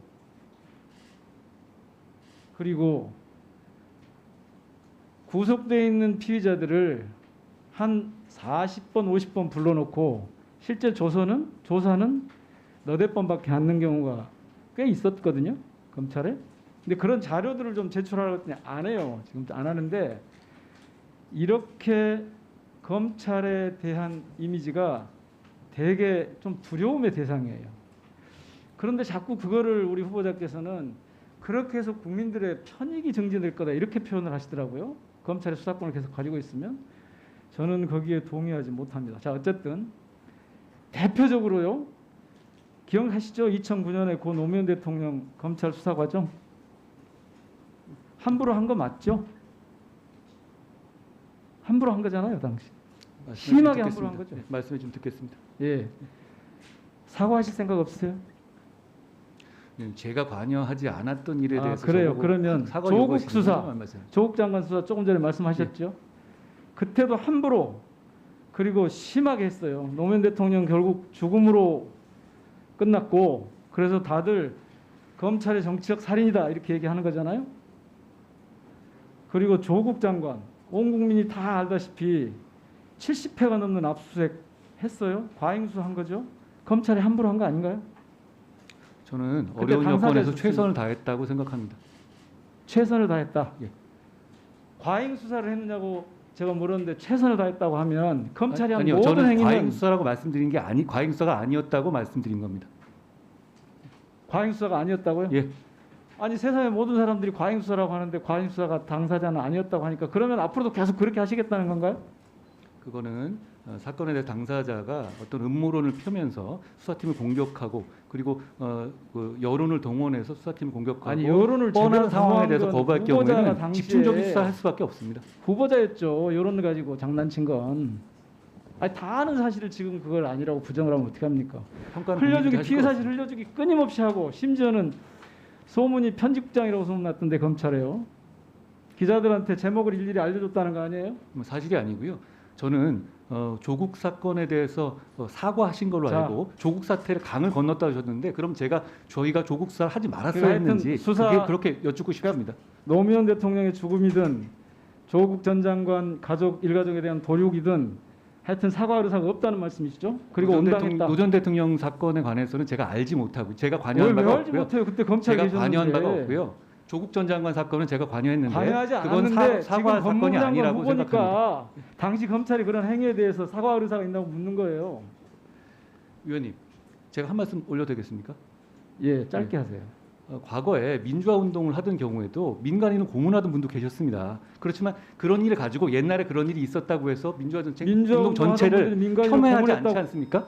그런데 과거에 있었던 어떤 저희가 관여하지 않았던 특정한 사안을 들어가지고 어떤 기관 자체를 폄훼하고 그리고 그 기능 자체를 없애야 한다고 하는 것은 좀 동감하기 어렵습니다. 조금 전에 후보자께서 민주화 운동을 하던 분들도 민간인을 고문했다고 그러셨나요? 저는 그렇게 알고 있는 사례가 있습니다. 그거 자료로 제출해 주시고요. 예, 그렇게 하겠습니다. 제가 서면 답변서에 대해서 자료를 좀 요청을 하려고 그랬는데 우선 하나만 좀 하죠. 나머지는 제가 그 자료를 하기로 하고. 이번에 후보자는 형사사법을 직접 담당하는 검사들이 국민께 문제점을 설명드리고 의견을 표명하는 것은 직업적 양심에 따른 의사표현이라고 했고 그렇습니다. 수사기소 분리 법안에 대해서도 같은 뜻을 표명을 했어요. 그런데 예전에 세월호 시국선언 교사들 파면당했고요. 국가예산 담당하는 기재부는 정당 복지공학의 재원을 비판했다는 이유로 선관위로부터 선거법 위반 판단을 받았거든요. 검찰에게는 특권이 있어요? 집단 행동을 해도 괜찮은? 현장 상황을 책임지는 사람들 입장에서는 이렇게 잘못된 법이 잘못된 절차를 통해 통과됐었을 때 말할 의무가 있다고 생각합니다. 언론에 대고 기자회견을 해가면서 집단 행위를 하는 건 전혀 달라요. 나중에 혹시 법무장관으로 취임을 하면 이 부분을 어떻게 다루실 겁니까? 예. 당시에 국민들이 이 법이 진행되는 내용을 전혀 알지 못하셨고요. 그러니까 국민들께서 어떤 법이 통과되는지를 모르셨기 때문에 그것을 담당하는 법조에 있는 사람들이 그걸 알릴 의무는 있었다고 저는 생각합니다. 자, 수고하셨습니다. 다음은 조수진 의원님 질의하시겠습니다. 영상 짧게 보고 시작하겠습니다.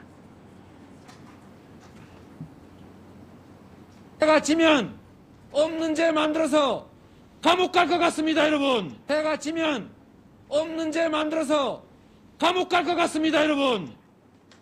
국민의힘 조수진 의원입니다. 전 세계 유례가 없는 검수완박 법안이 결국 국회 문턱을 넘고 공포가 됐습니다. 문재인 대통령은 법조인에도 불구하고 거부권을 행사하지 않았습니다. 검찰은 물론 대법원, 변호사협회, 형사소송법학회, 언론계 등이 앞다퉈서 위헌임을 지적하면서 반대한 법안입니다. 이렇게 이 문제 많은 법안이 강행 처리된 이유가 무엇이라고 보는지 저는 방금 보신 영상에 있다고 답이 있다고 봅니다. 후보자 견해는 어떻습니까? 특별히 이 영상에 대해서 제가 의견을 말씀드리기는 적절하지 않아 보입니다. 없는 죄를 만들어서 감옥 보내는 그런 나라가 있습니까? 법치국가가 있습니까? 그래서는 안 된다고 생각합니다. 네.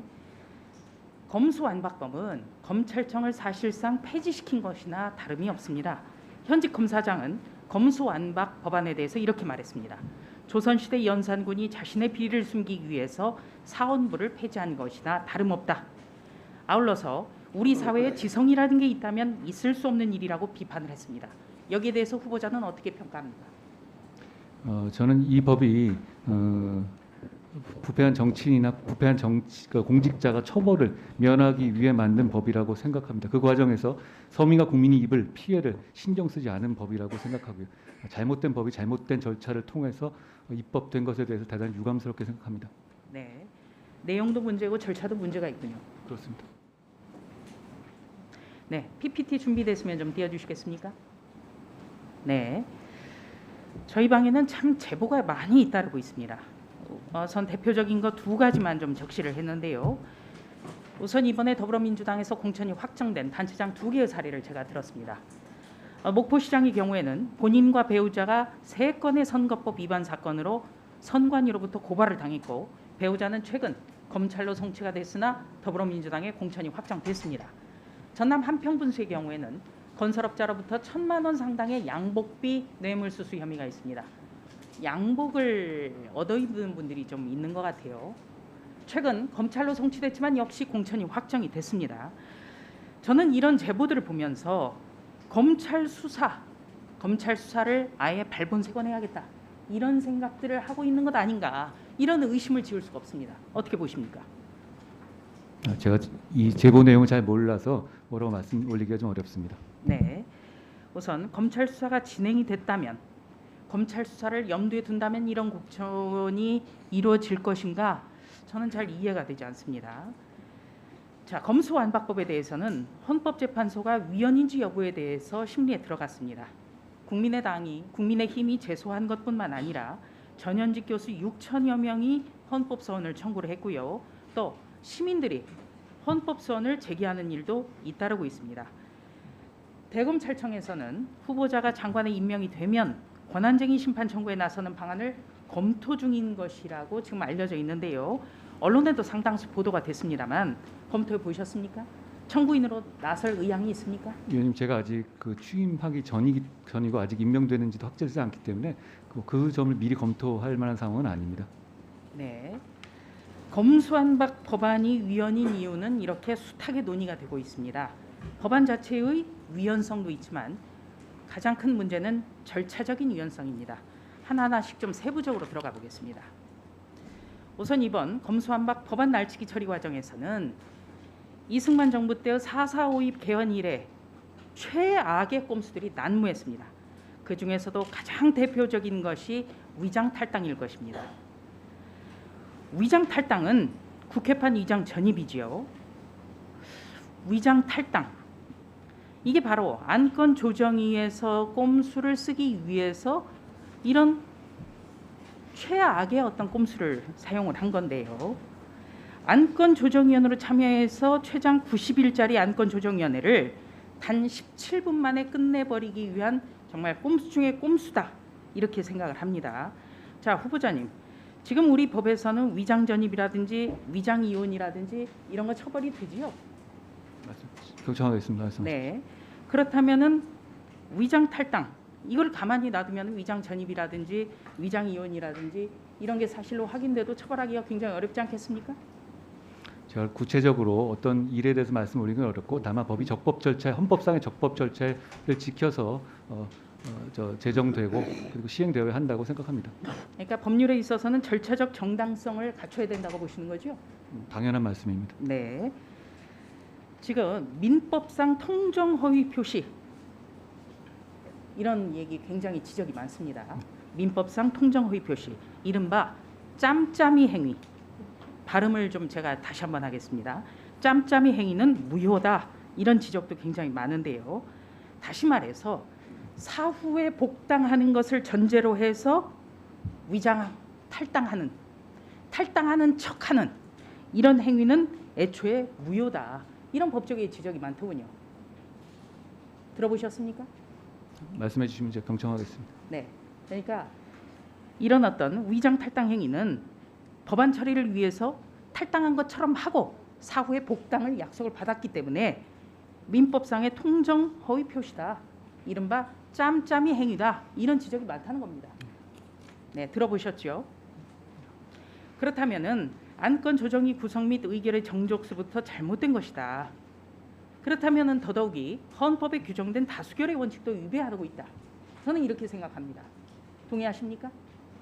의원님 말씀하신 제 구체적인 내용 하나하나까지 말씀드리기에는 제가 지식이 부족하고요. 다만 국민에게 피해를 주는 잘못된 내용의 법이 잘못된 절차를 통해서 제정된 것이라고 저는 개인적으로 생각합니다. 네, 절차에 대해서 짧게 들여다봤고요. 내용에 대해서도 그럼 한번 답변을 구하겠습니다.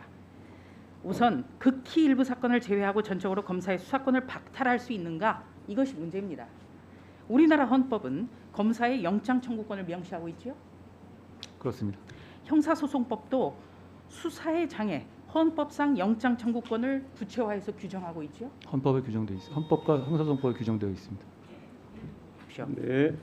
그렇다면은 검사는 헌법상에 규정되어 있는 유일한 수사기관이다, 이렇게 봐도 저는 무리가 없다고 보는데요. 이렇게 헌법에 보장된 수사기관의 수사권을 법률 개정으로 완전히 박탈하는 것, 이거 가능합니까? 저는 위헌 소지가 상당히 높다고 생각합니다. 바로 그러니까 헌법에 보장된 수사기관의 수사권을 법안 날치기를 통해 가지고 무력화시키는 것, 이거 위헌 가능성이 높다고 보시는 거죠. 헌법에 규정된 검찰의 수사권은 검찰의 것이 아니고 그것으로 인해서 범죄를 방지하는 것을 이익을 받게 되는 국민의 것이라고 생각합니다. 그러니까 그렇게 법안으로 함부로 박탈할 수 있는 문제가 아니라고 저는 생각합니다. 네, 김철수 교수의 헌법학 개론을 좀 들여다보면요, 이런 구절이 있습니다. 우리나라 헌법의 기본 이념인 국민주권주의, 국제평화주의, 기본권주의, 사회복지주의를 위배하는 법률은 제정할 수 없다, 이렇게 돼 있고요. 삼권 분립의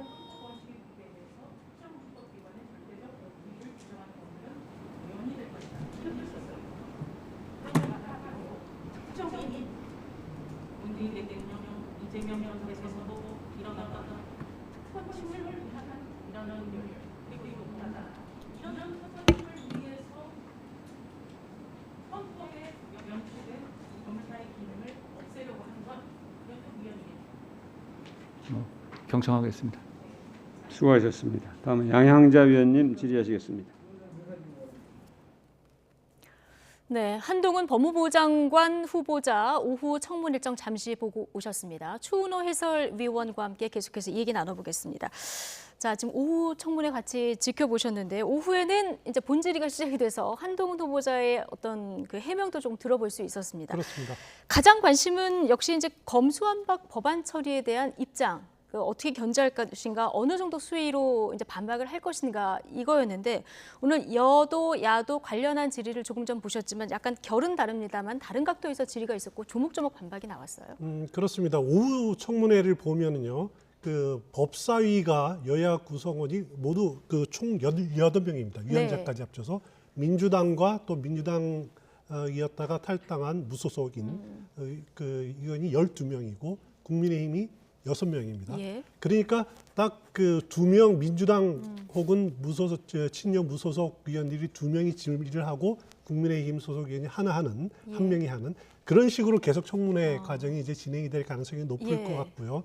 오후 청문회는 열리자마자 이제 딸 스펙 쌓기 의혹 그리고 검수완박에 대한 이제 질의 뭐 이런 것들이 진행이 되는데 확실히 여야 간의 입장이 민주당과 국민의힘 입장이 워낙 갈리는 것이 그대로 반영이 됐다 이렇게 보시면 될 것 같아요. 민주당 의원들은 이게 검수완박의 정당성을 주장을 하면서 어떻게 보면은 한동훈 후보자를 상대로 뭐 조국 수사, 과잉 수사 아니냐, 또 수사의 과거 수사의 문제점들 그거를 계속 제기를 하면서 이런 것을 바로 잡으려고 하는 법이다라고 하는 그런 주장을 논지를 폈고요. 반면에 국민의힘 의원은 검수완박이 절차도 문제가 있었고 또 검찰 수사권을 이렇게 제한하는 것이 잘못된 것 아니냐 그 소신을 물었습니다. 거기에 대해서 한동훈 후보자는 헌법이 보장돼 있는 헌법이 보장하고 있는 검찰 수사권은 검찰의 것이 아니라 국민의 것인데 그것을 법으로 함부로 이렇게 재단하는 것은 다분히 위헌 소지가 있다 이런 식으로 기존의 소신을 거듭 피력을 했습니다. 예. 자, 잘못된 법이 잘못된 절차에 의해서 통과될 때 알릴 의무가 있다. 이렇게 조목조목 반박하는 이런 모습도 보고 오셨는데 딸 스펙 쌓기 의혹 관련한 질의도 있었고요. 여기에 대한 직접 해명 좀 들을 수 있었어요? 그렇습니다. 김용민 민주당 의원이 딸 스펙 쌓기에 대해서 크게 지적한 것이 앞서 말씀드렸듯이 이제 노트북 기증한 것에 대한 문제점을 제기를 했고 또 하나는 어떻게 이제 그 논문, 스펙 쌓기 이런 것들이 문제가 아니냐. 기존에 언론에서 보도됐던 내용들을 거듭 다시 제기를 했습니다. 여기에 대해서 한동훈 후보자는 특히 논문 의혹에 대해서는 딸이 그 논문은 입시에 실제로 사용된 적도 없다. 그리고 쓰일 계획도 없다. 또 학교에 제출한 적도 없다. 논문이 아니라 연습용 리포트, 습작 수준이다. 라는 식으로 이렇게 반박을 했습니다. 그리고 어떻게 보면 이제 그 봉사활동이라든가 이런 것들도 권장할 일 아니냐. 그리고 노트북 기증한 것도 해당 기업이 폐기 처분하려고 하는 불용 처분할 것들을 기증한 것인데 뭐 장려할 만한 것 아니냐 이런 식으로 반박을 했습니다. 네, 입시에 쓴 적 없는 것들로 수사를 언급하는 건 과다 이렇게 반박하는 이런 모습도 보고 왔는데 아마 오후 내내 비슷한 주제에 대한 질의응답이 또 오갈 것 같습니다. 한동훈 후보자 청문회는 저희가 YTN 유튜브 채널로 계속 보내드리고 있으니까요. 시청 계속 하실 수 있습니다. 안내드리고요. 추은호 해설위원 해설 여기까지 듣겠습니다. 고맙습니다.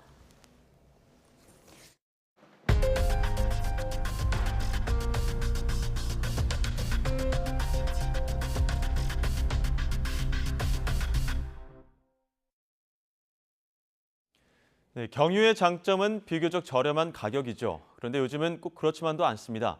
정부가 유류세를 인하했는데도 경유값은 오히려 오르거나 휘발유값을 역전하기도 했습니다. 어떤 이유 때문인지 이승윤 기자가 취재했습니다. 유류세를 20%에서 30%로 추가 인하하면서 주유소 휘발유 가격은 다소 안정세로 돌아섰습니다. 한국석유공사의 유가정보 사이트 오피넷을 보면 최근 전국 주유소의 휘발유 판매 가격은 1938원에서 1932원 사이를 오르내렸습니다. 반면 경유는 1904원에서 1925원으로 올라 일부 지역에선 휘발유 값을 역전하기도 했습니다. 여기엔 크게 두 가지 이유가 있습니다. 첫 번째는 러시아의 우크라이나 침공 이후 전 세계적으로 경유 공급 부족 현상이 발생했기 때문입니다. 유럽의 전체 경유 수입 물량 중 60%를 차지하던 러시아산이 막히면서 가격이 급등한 겁니다. 실제로 우크라이나 주유소 앞엔 차량 줄이 끝없이 이어져 있지만 경유는 물량이 없어서 거의 주유가 불가능할 정도입니다. 주유소를 가는 줄이에요. 이게 차가 밀린 게 아니라. 디젤이 거의 없고요. 거의 휘발유만 5리터 넣어주거나. 두 번째 이유는 경유보다 휘발유에 더 붙는 유류세 특성으로 인해 인하 효과도 휘발유가 더 크다는 점입니다. 지난 1일부터 유류세는 똑같이 30%씩 인하됐지만 경유는 58원, 휘발유는 83원이 내렸습니다. 휘발유보다 싼 값이 장점이라던 경유. 무엇보다 러시아의 우크라이나 침공이 끝나거나 러시아산 경유의 수출이 예전처럼 재개되지 않는 한 가격 고공행진은 계속될 수밖에 없습니다. YTN 이승윤입니다.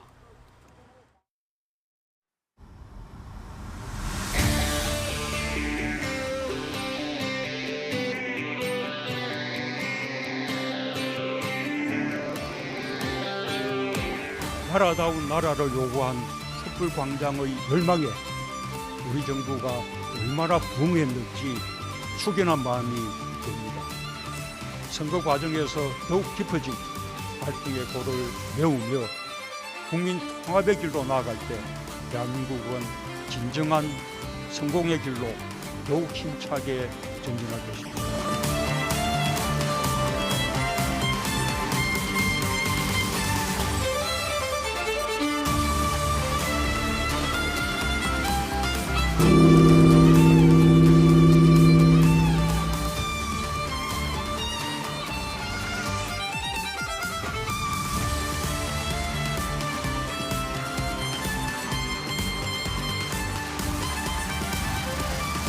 우리 앞에 여러 도전과 위기가 있지만 다시 새롭게 도약하고 국민이 모두 함께 잘 살 수 있도록 새 정부에서도 많은 노력을 기울이겠습니다.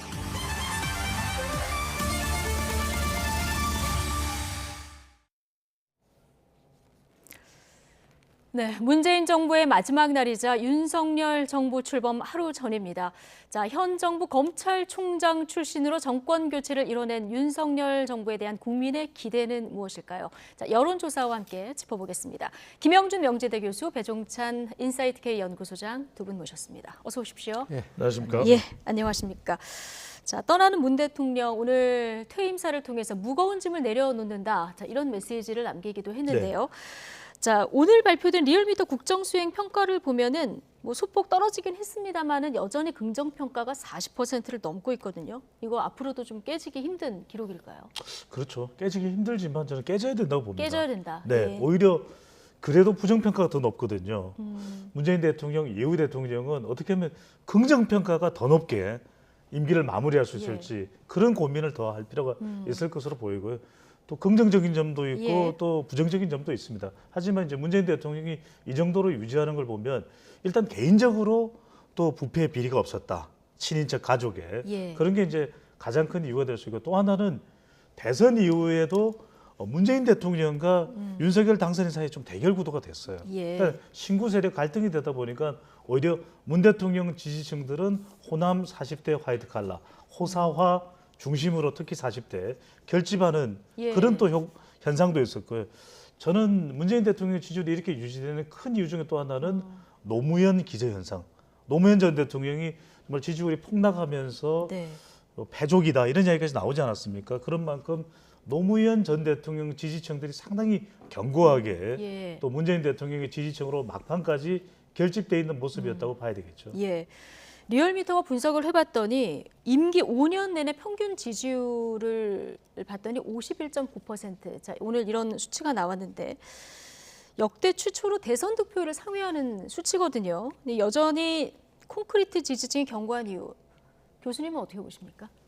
조금 전에 우리 예. 교수님이 말씀하셨지만은 대통령에 대한 국정 수행 평가의 가장 핵심적인 부분들은 전반부하고 후반부하고 좀 나눠지는 것 같아요. 예. 그러니까 전반부는 이제 적폐청산이라든지 아니면 남북관계 개선 문제 이런 속에서 굉장히 높은 지지를 받았고요. 예. 그리고 국민들은 항상 이제 이 정보 이론에 따르면은 어떠한 정보를 일단은 저장을 시켜놓고 예. 그리고 나중에 되면 그걸 이제 인출하는 그런 거를 가져오거든요.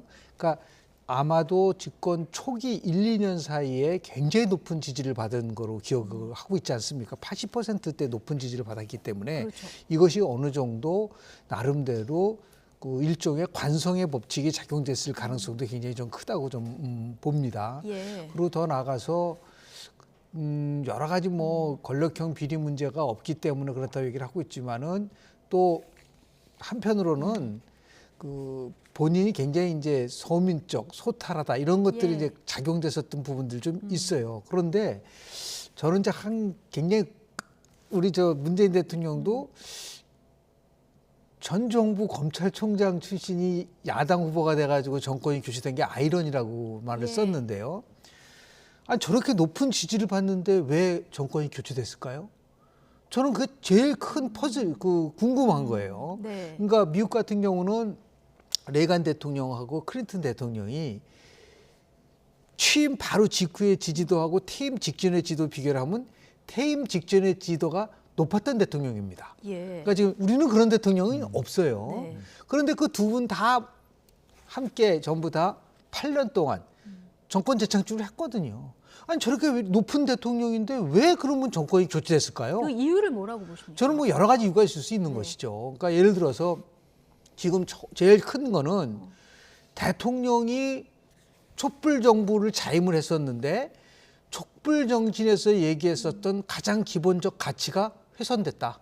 그러니까 그 기본적 가치라는 거는 저는 공정과 정의라고 봅니다. 예. 그런데 그것이 과연 지속될 수 있었던가라는 부분에 대해서 상당히 많은 부분들이 있고 두 번째는 뭐냐면 지금 이제 성공한 대통령이라는 걸 우리가 여러 가지 각도에서 볼 수가 있겠지만 국정운영 지지도는 높지만 한국갤럽 등 다른 조사기관에서 이 정부의 핵심적인 정책, 특히 이제 한국갤럽은 8가지 정책에 대해서 얘기를 하고 있는데요. 문재인 케어 빼놓고 나머지 7개 정책에서는 전부 다 부정이 굉장히 높습니다. 가장 높은 게 뭐였었냐면 부동산, 인사. 그러니까 다시 얘기해서 정책적 실패가 상당한 영향이 있었다. 그러니까 실제로 보면은 여러 가지의 통치 스타일에 대한 부분들보다도 일반 국민들이 느끼고 체감하는 정책적인 면에서 실패를 했기 때문에 지지율이 높다 하더라도 그거는 절대 지지층을 결집시키는 효과만 있었지만은 정책적인 측면에서 봤을 때는 굉장히 국민들이 아주 냉정하게 평가를 하고 있다. 그래서 결국은 정권이 교체되지 않았나 생각을 좀 합니다. 예, 전반과 후반을 좀 분리해서 봐야 된다는 얘기도 앞서 해주셨는데 어느 정부나 뭐 빛과 그림자가 다 있는 그렇죠. 거 아니겠습니까? 네. 그 문 대통령에 대한 긍정적인 평가, 부정적인 평가의 원인으로 봤을 때 어떤 것들이 가장 많이 꼽힙니까? 긍정이 사실은 또 부정이 됐던 거예요. 네. 그러니까 김현주 교수님 말씀대로 검찰 개혁은 상당히 또 과감하게 또 시도가 됐던 것이고 국민들의 기대감이 컸거든요. 근데 조국 전 장관 이슈가 불거지면서 결국 국민이 두동강이 나버렸고 또 막판까지도 검찰 수사권 기소권 분리 때문에 국민 여론이 또 시끌벅적 분열이 일어날 수밖에 없었다. 이게 아쉽습니다. 상당히 공이면서도 또 어떤 보면 이게 계속 불씨가 살아있어서 한동훈 후보자도 지금 검찰 수사권 관련해서 계속 반대 입장을 표명하는 그런 상황이거든요. 계속 또 이 새 정부에서도 불씨가 될 수밖에 없다. 공의자화가 되는 것이고 남북관계도 마찬가지입니다. 남북관계도 2018년 얼마나 좋았습니까? 이보다 좋을 수가 있는가. 백두산에서 아리랑 노래를 부르고 아 드디어 됐다. 이제 남북관계 됐다. 그렇죠. 평양 가서 평양냉면 먹는구나. 이렇게 생각했는데 지금 와서 보면 하나도 또 진전된 게 없어요. 그러니까 공의자화가 돼버린 것이고 부동산도 마찬가지로 30번 가까이 정책 발표를 뒤집고 또 뒤집고 또 뒤집고 부동산에 대해서도 많은 기대를 했는데 이것도 공이 될 뻔하다가 또 과가 돼버렸거든요. 참 아쉬운 게 교수님 지적대로입니다. 정책은 좋은데 정책을 시도한 건 좋은데 정책적 좀 소통을 했어야 되는데 더 많이 소통하고 검찰 수사권 기소권 분리도 왜 해야 되냐. 참 아쉬운 게 소통이 부족하다 보니까 긍정 지지율도 높은데 반대 문재인 대통령 국정 수행에 대해서 반대하는 이 강함이 이 강도가 매우 강한 거예요. 역대 대통령에 비해도 그러다 보니까 정권 재창출이 안 되는 거죠. 너무 그냥 꽁꽁 뭉쳐서 아이 정권 교체 아니고는 안 돼. 그걸 한 몸에 지지를 받으면서 대통령 자리에 내일입니다. 올라가는 인물이 바로 윤석열 당선인인 거죠. 그러니까요. 자, 문재인 대통령 그 인수위 기간도 없이 굉장히 바쁘게 출범을 했고 정말 다사다난했던 5년을 보낸 것도 사실인데 오늘 6시까지 이제 업무를 보시고 청와대를 걸어서 나와서 내일 대통령 취임식에 참석하고 이제 양산으로 간다. 네. 그런 계획입니다. 잊혀지고 싶다 이런 얘기를 했는데 가능할까요? 본인이 이제 잊혀지고 싶지만은 여러 가지 상황이 잊혀지기 어려운 구조가 만들어진 것 같아요. 예. 가장 이제 큰 거는 그래서 왜 검수완박이라는 이 법안에 대해서 막판에 그것도 퇴임 6일을 남겨놓고 했을까라는 부분들이요. 그러니까 자꾸만 이 검수완박이라는 것이 법안이라는 것이 위헌 여부. 지금도 한동훈 지금 장관 후보자 내용에서도 검수완박 법안 가지고 계속 쟁점화가 되면 결국은 나중에 문재인 대통령이 소환될 수밖에 없는 상황이기 때문에 그것은 결국은 잊혀지기가 어렵다. 두 번째는 뭐냐면 지금 한반도 평화체제를 구축을 했다고 얘기를 하고 있지만은 2018년도 하노이 회담 이후에 결국은 우리한테 돌아온 거는 북한이 계속해서 ICBM, SLBM을 포함해가지고 얼마나 엄청난 말을 했냐면 핵 선제 공격이라는 표현까지 썼단 말이에요. 그러면 이것이 무슨 한반도 평화체제를 구축했다는 얘기냐. 그러니까 북한이 대한민국에서 도발하면 도발할수록 문재인 대통령이 또다시 소환될 수밖에 없는. 그러니까 결국은 잘못된 접근을 통해서 대화의 불씨를 남겼다고 하지만 국민들이 요구하는 가장 핵심적인 거는 평화잖아요.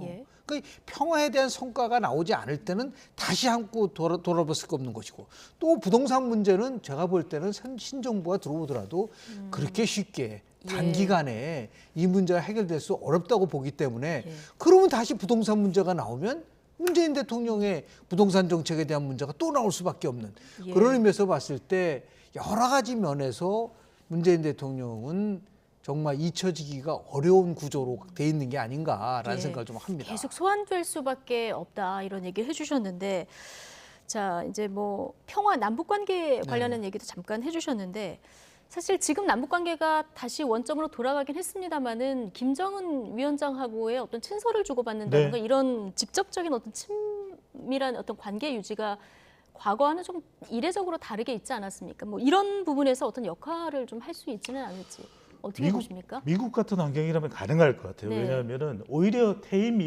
이유가 더 아름다웠다, 주목받는다라고 하는 대통령이 지미 카트 전 대통령이거든요. 왜냐하면 평화 이야기가 나올 때 또 평화의 집짓기, 사랑의 집짓기, 헤비타트 운동을 하는 모습을 보면서 지미 카트 대통령은 임기 후가 더 나아 이런 평가를 하는데 우리나라는 문재인 대통령이 아마 그렇게 행동을 하면은 정말 또 정쟁의 중심에 서버릴 겁니다. 그래서 저는 세 가지다. 공평거. 그러니까 사람이 먼저다라는 이야기를 했던 문재인 대통령이거든요. 봉사활동하면서 참 퇴임 대통령의 모습이 아름답겠구나. 또 하나는 이제 평화인데 이것도 너무 전면적으로 의견을 드러내면 윤석열 정부하고도 충돌될 가능성이 상당히 높을 거예요. 그래서 저는 차분하게 조용히 우리 남북관계 평화운동을 아주 조용하지만 체계적으로 그런 운동을 좀 전개를 해보시는 거 좀 소리 내지 않고 그다음에 저는 마지막으로 거리입니다. 노무현 전 대통령이 그런 이야기했죠. 정치하지 마라. 정치하지 마라. 그런데 정치를 할 수밖에 없는 상황이었습니다. 국정농단이 있었고 촛불 민심이 있었고 그렇다면 저는 좀 거리를 둬라. 공평거 거리를 좀 뒀으면 좋겠다. 봉사 평화 거리. 거리를 좀 둬라. 알겠습니다. 자, 오늘 새벽 0시를 기해서는 새 대통령으로 이제 국군 통수권이 이양이 되죠. 20대 대통령의 취임식은 내일 오전에 진행이 됩니다. 자, 미리 보는 취임식 모습 정유준 기자 리포트 잠시 보시고 이야기 이어가겠습니다. 2월 25일 1988년 2월 25일 국회의사당에서 예포와 함께 비둘기들이 날아올랐습니다. 대통령 직선제가 부활하면서 선출된 13대 노태우 대통령이 국회에서 취임식을 연 건데요. 그때부터 국회는 줄곧 대통령 취임식장으로 사용됐습니다. 이번 20대 윤석열 대통령 취임식도 바로 이곳 국회의사당에서 열립니다. 취임식장 모습 미리 한번 볼까요? 취임식장 배경은 초등학생들이 어린이가 꿈꾸는 대한민국을 주제로 그린 그림을 사용했습니다. 단상에는 문재인 대통령 내외와 윤석열 당선인 내외가 앉을 자리가 양쪽에 준비되어 있는데요. 사실상 이 취임식이 함께 진행됩니다. 연단 앞에는 엠블럼이 보입니다. 태극 날갯짓을 형상화한 것인데 연결과 약속, 새로운 희망을 표현하고 있습니다. 취임식 엠블럼은 지난 15대까지는 조선시대 군주의 상징인 봉황을 사용했지만 노무현 정부 이후부터는 매번 다른 걸 채택했습니다. 노무현 정부는 국민의 소리를 듣겠다는 의미로 신문고를 형상화했고 이명박 정부는 태평성대의 희망을 태평고로 표현했습니다. 박근혜 정부는 국민 화합의 의미를 담았습니다. 19대 문재인 대통령은 보궐선거로 당선돼 간략한 취임식만 열어서 엠블럼은 따로 없었습니다. 윤석열 대통령 당선인은 이곳 단상에 올라 취임 선서와 취임사를 합니다. 이번에는 공정과 상식, 원칙 있는 통합 등의 메시지가 담길 것으로 예상됩니다. 취임식 초청객은 4만 1,000명입니다. 코로나19 영향으로 2만 명 정도로 계획했다가 사회적 거리두기 완화 기조에 따라 인원을 좀 더 늘렸습니다. 단상 앞뒤로 초청객 좌석이 마련되는데요. 단상 뒤쪽에는 외교 정상과 사절들, 국회의원, 대통령이 초청한 특별 인사 등이 앉을 예정입니다. 또 천안함 생존장병 전환수 씨와 익명 기부를 이어온 이른바 키다리 아저씨 박무근 씨, 영화 오징어 게임의 배우 오영수 씨 등 국민 희망 대표 20인도 이곳에 앉습니다. 앞쪽 잔디광장에는 공모로 추첨되거나 지역사회 추천을 받은 일반 국민 3만여 명과 각계 대표 자리가 마련됐습니다. 이번 취임식 예산은 33억 원으로 역대 가장 많습니다. 비용 논란이 일기도 했는데 준비위원회는 지난해 말 여야가 합의로 결정한 것이라고 밝혔습니다. 사실상 10년 만에 치러지는 대통령 취임식. 앞으로 5년간 대한민국이 나아갈 방향과 국정 철학을 공유하는 이 자리에 이목이 쏠립니다. YTN 정유진입니다. 네. 자, 내일 오전 11시에 진행될 윤석열 대통령 당선인의 취임식 미리 잠시 보고 오셨습니다. 취임식 하면은 취임사에 어떤 내용이 담길까? 이 부분이 가장 관심인데요. 교수님 보시기에 이런 내용이 꼭 담겼으면 좋겠다 하는 게 있을까요? 뭐 예고편이라고 하면은 자유시장, 공정연대 이런 것들이 이제 포함될 거라 얘기를 하고 있지 않습니까? 그런데 아마 문재인 대통령 5년 내내 가장 많이 거론됐던 게 문재인 대통령 취임사셨어요. 예. 특히 기회는 과정. 굉장히 예. 평등하고 과정은 공정하고 결과는 정의로울 것이다. 굉장히 좋은 말인데 그럼 나는 어떠한 대통령이 됐겠다라는 얘기를 많이 하셨어요. 근데 실은 그게 잘 이루어지지 않다 보니까 취임사가 계속 소환됐고 더 나아가서 한 번도 경험해보지 못한 나라를 만든다고 얘기를 했는데 그게 또 역설적으로 그 표현되는 부분들이 있거든요. 그래서 취임사는 아주 그 외형상으로 또는 좋은 거 이상으로 꼭 실천해야 된다라는 거. 저는 그래서 두 가지를 굉장히 관심 있게 봐요. 하나는 뭐냐면 우리만이 아니라 뭐 외국에서도 대통령이 선서를 하잖아요. 그 선서는 그냥 외형상 선서를 하는 게 아니에요. 국민들에게 약속을 하는 거잖아요. 그 약속 중에서도 가장 큰 약속이 뭐냐면 헌법을 준수하고가 제일 먼저 나옵니다. 어떤 경우든 간에 헌법을 준수하는 대통령이 돼야 된다라는 거죠. 그 헌법을 준수한다고 얘기하면서 다른 법을 만들어가지고 헌법 정치를 파괴하면은 그거는 굉장히 국민들과 약속을 오히려 스스로 훼손하는 것이고 두 번째는 취임사에서 나온 국정 방향과 비전 부분들을 하고 지금 110개 과제하고의 연관성이 어떻게 돼 있느냐. 그냥 취임사 따로 과제 따로 하면은 상당히 집중력이 떨어질 수 있기 때문에 정말 실천할 수 있는 것, 더 나아가서 우선순위로 할 수 있는 부분들이 있거든요. 이것을 어떻게 이제 강조할 것인가를 한번 주의 깊게 우리가 좀 지켜봐야 할 거라고 좀 봅니다. 네, 자 윤석열 정부에 바라는 국민들이 기대한 가치는 뭘까? 이걸 조사를 해봤더니 공정이라는 키워드가 가장 높습니다. 그렇죠. 그럴 수밖에 없는 것이 윤석열 당선인이 뭐 선거 때부터 계속 주장을 해왔던 것이 강력하게 국민들에게 전달했던 것이 공정입니다. 세 개 트레이드마크입니다. 세 가지가. 윤석열 당선인은 선거운동 내내 헌법 정신, 그다음에 공정, 그다음에 상식이거든요. 저는 이게 정말 제대로만 발휘가 되면은 당선인이 아니라 내일부터는 이제 대통령 지지율입니다. 대통령 지지율도 더 올라갈 수 있고 아주 성공적인 대통령이 될 수 있거든요. 실제로 조사 결과를 보더라도 국정운영에서 고려할 최우선 가치가 공정입니다. 그래서 지금 인사가 논란이 있는 것이거든요. 또 하나는 이제 소통입니다. 소통도 그 다음으로 높고 그 다음에 이제 화합과 정의인데 저는 이게 줄여보면 우리 시간에서도 말씀을 드렸지만 매주 월요일입니다. 소협통. 소통은 누구랑? 소통은 국민입니다. 예. 그다음에 협치는 누구랑? 더불어민주당이랑. 그다음에 통합이죠. 통합은 누구랑? 진보입니다. 그래서 문재인 대통령 때는 이렇게 했는데 예. 아, 이건 문제 많았다. 우리는 그거보다는 조금이라도 더 잘할 수 있다. 이거 자꾸 비교할 필요 없습니다. 그냥 윤석열 정부 오롯이 기준에 의해서 더 잘하는 모습, 더 미래지향적인 모습을 보이면 되거든요. 네. 그러면 지지율은 저절로 올라갈 수밖에 예. 없습니다. 내일부터는 이제 대통령 신분으로서의 이제 국정수행 평가가 될 거고요. 네. 오늘까지 나온 걸 보면은 이제 당선인 신분으로서의 국정수행 전망에 대한 여론조사들이 나왔는데 리얼미터 자체 조사 그리고 이투데이 의뢰한 조사를 봤더니 이제 취임식 가까움에서 과반을 넘는 이런 지지를 보이는 것을 볼 수 있습니다. 조금 올라가긴 하지만 그 취임 초반에 그 수치로서는 그다지 높은 지지율도 또 아닌 이런 상황인데요. 자, 이게 뭐 약이 될 수도 있다 이런 해석도 일각에서 나오고요. 어떻게 보십니까? 지금 리얼미터가 조사한 거는 전망치예요. 전망치죠. 전망치하고 예. 지금 한국갤럽이 지난주에 발표한 조사는 현재의 국정 수행에 관련된 거예요. 그러니까 좀 다릅니다. 예. 근데 그 전망치는 역대 대통령 같은 경우는 한 70% 이상씩 높았거든요. 네. 거기에 비하면은 조금 이제 낮은 부분들, 그만큼 우리 사회가 굉장히 양분화됐다라는 것을 이제 보여주는 부분들이 있는 거거든요. 그래서 이거가 현재 국정 수행 지지도가 자신이 얻은 대선 득표율보다 낮다라는 거는 그건 위험 신호예요. 그래서 더욱더 정말 지금 우리 배 소장이 말씀하신 것처럼 또는 YTN, 리얼미터 이런 데서 조사한 나름대로의 가치를 주저 나가느냐. 근데 좀 아쉬운 거는요. 지금 조사를 하면서 공정이라는 단어가 제일 높게 나온다는 거는 조사 안 해도 저는 제일 높게 나올 것 같아요. 그런데 문제는 뭐냐면 그 다음 조사를 해야 돼요. 그 선생님께서는 그러면 대한민국이 공정해지려면 뭐 어떻게 해야지 공정해집니까를 물어봤어야죠.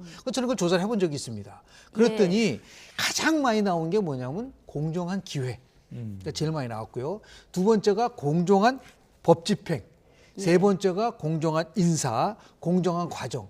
의외로 공정한 분배는 기대한 만큼 그렇게 높지는 않았었어요. 그러니까 이런 것을 토대로 한다고 한다면 누구나 자기가 능력에 맞춰서 또 열심히 노력한 사람만큼 그 기회를 줄 수 있는 이 기회. 그래서 미국도 60년대 사회 갈등이 굉장히 심할 때 어떤 거를 끌어내냐면 이퀄 오퍼튜니티.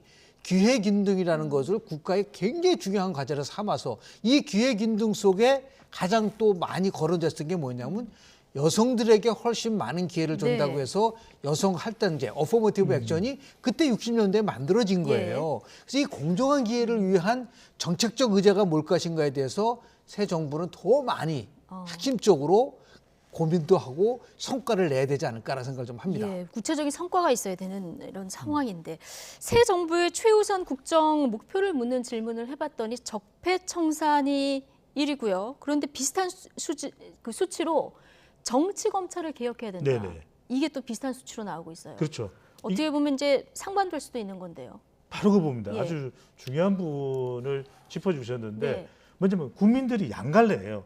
그러니까 윤석열 당선인 이제 내일부터 윤석열 대통령인데 지지했던 지지층에서는 빨리 수사해라 더불어민주당 인사들 이러니까 이제 적폐청산이 있거든요. 그러니까 5년 전과는 다른 형태의 정치적인 적폐청산을 하라 이런 요구 사항인 것이고 반대로 이제 윤석열 당선인을 지지하지 않는 쪽에서는 검찰 봐라 과도한 아직 권력이 집중되어 있다. 그러니까 이 부분을 개혁을 하라. 이야기는 양갈래가 되어 있거든요. 그러니까 이거 두 개를 동시에 하려면 얼마나 혼란스럽겠습니까?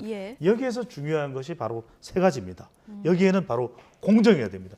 큰 그림 속에서 어느 한쪽에 치우치지 않는 국가 최고 지도자의 모습. 이 공정이 있어요. 또 하나는 원칙. 그러니까 뭔가 이것을 잣대를 들이댔을 때 누가 보더라도 심지어는 중도층에서 보더라도 MZ세대에서 보더라도 여성들이 보더라도 아 이건 원칙이 맞아. 그다음에 세 번째는 뭐냐면 투명합니다. 이걸 숨기면 안 됩니다.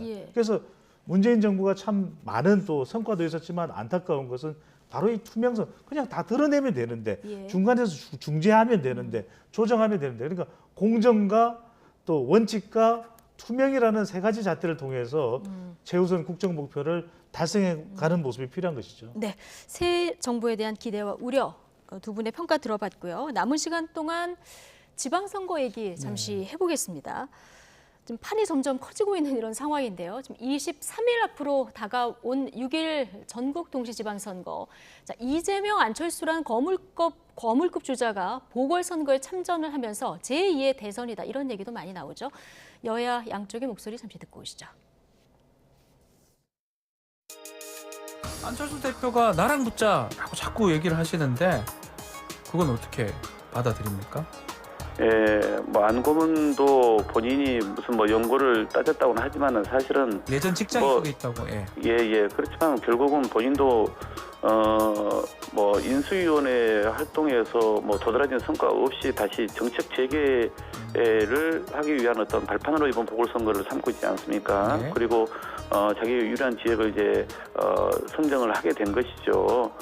그런데 우리로서는 이재명 고문이 이 분당이나 성남 또는 경기도에만 국한되는 것이 아니라 가장 지금 초박빙이라고 할 수 있는 특히 이번 지방선거에 우리에게는 대단히 유의미한 인천 지역을 좀 더 우선적으로 그런 견인하는 역할을 좀 맡으시고 이것이 향후의 경기도뿐만 아니라 서울 또는 전국적인 선거에도 긍정적 효과를 미칠 거라고 하는 전략적 판단이 있는 것이거든요. 이 전 지사는 출마하면서 무한 책임을 거듭 강조했습니다. 그러나 이는 명백한 거짓말입니다. 정치인으로서 범죄 의혹을 책임지지 않았고 그 책임을 피하기 위해 당의 결정이라는 방패 뒤에 숨었고 그 방패 뒤에서 가장 쉬운 길을 따라 초고속 복귀를 꿈꾸고 있기 때문입니다. 이 전 지사의 출마는 의도도 과정도 목적도 모두 무책임으로 전철된 정치공학일 뿐입니다. 무한 책임을 외치면서 무한 배임의 길로 가고 있습니다. 민심의 바다에 온몸을 던지겠다고 하셨습니까? 그러하십시오. 그 민심이 성난 파도가 되어 무한 배임의 정치를 심판할 것입니다. 이재명 고문, 안철수 위원장 다 이제 출사표를 던진 상황인데 여야의 상반된 평가 지금 듣고 오셨습니다. 어쨌든 이번 지방선거, 보궐선거에 지금 대선 주자급 인물들이 굉장히 많이 등장하지 않습니까? 굉장히 그렇습니다. 이례적인 일인데 어떻게 네네. 보십니까? 그만큼 이제 지방선거의 중요성이 부각될 수밖에 없는 것이죠. 네. 실제로 보면은 지난 대통령 선거 때 17개 시도 지사를 보면은 10곳에서 윤석열 후보가 이겼고요. 네. 7곳에서 이재명 후보가 이겼습니다. 그중에서도 인천, 경기를 이재명 후보가 이겼어요. 근데 만약에 수도권에서 패배하게 된다고 한다면 민주당으로는 뭐 엄밀하게 따진다고 한다면 대선 이후에 또 지방선거까지 패배를 했기 때문에 네. 상당히 위기를 맞이할 수밖에 없는 상황. 예. 이것을 극복하기 위해서 이재명 카드를 쓴 거라고 보는데 제가 기억하고는 배 소장님께서 우리 이 프로를 얘기를 하면서 정치인의 3가지의 가치를 얘기를 했어요. 명분, 책임, 예. 미래. 그런데 과연 명분이 맞는 것인가? 그 대선 패배에 대한 책임이 결국은 전국선거 승리하기 예. 위해서 가는 것인데 과연 얼마만큼 설득할 것인가? 네.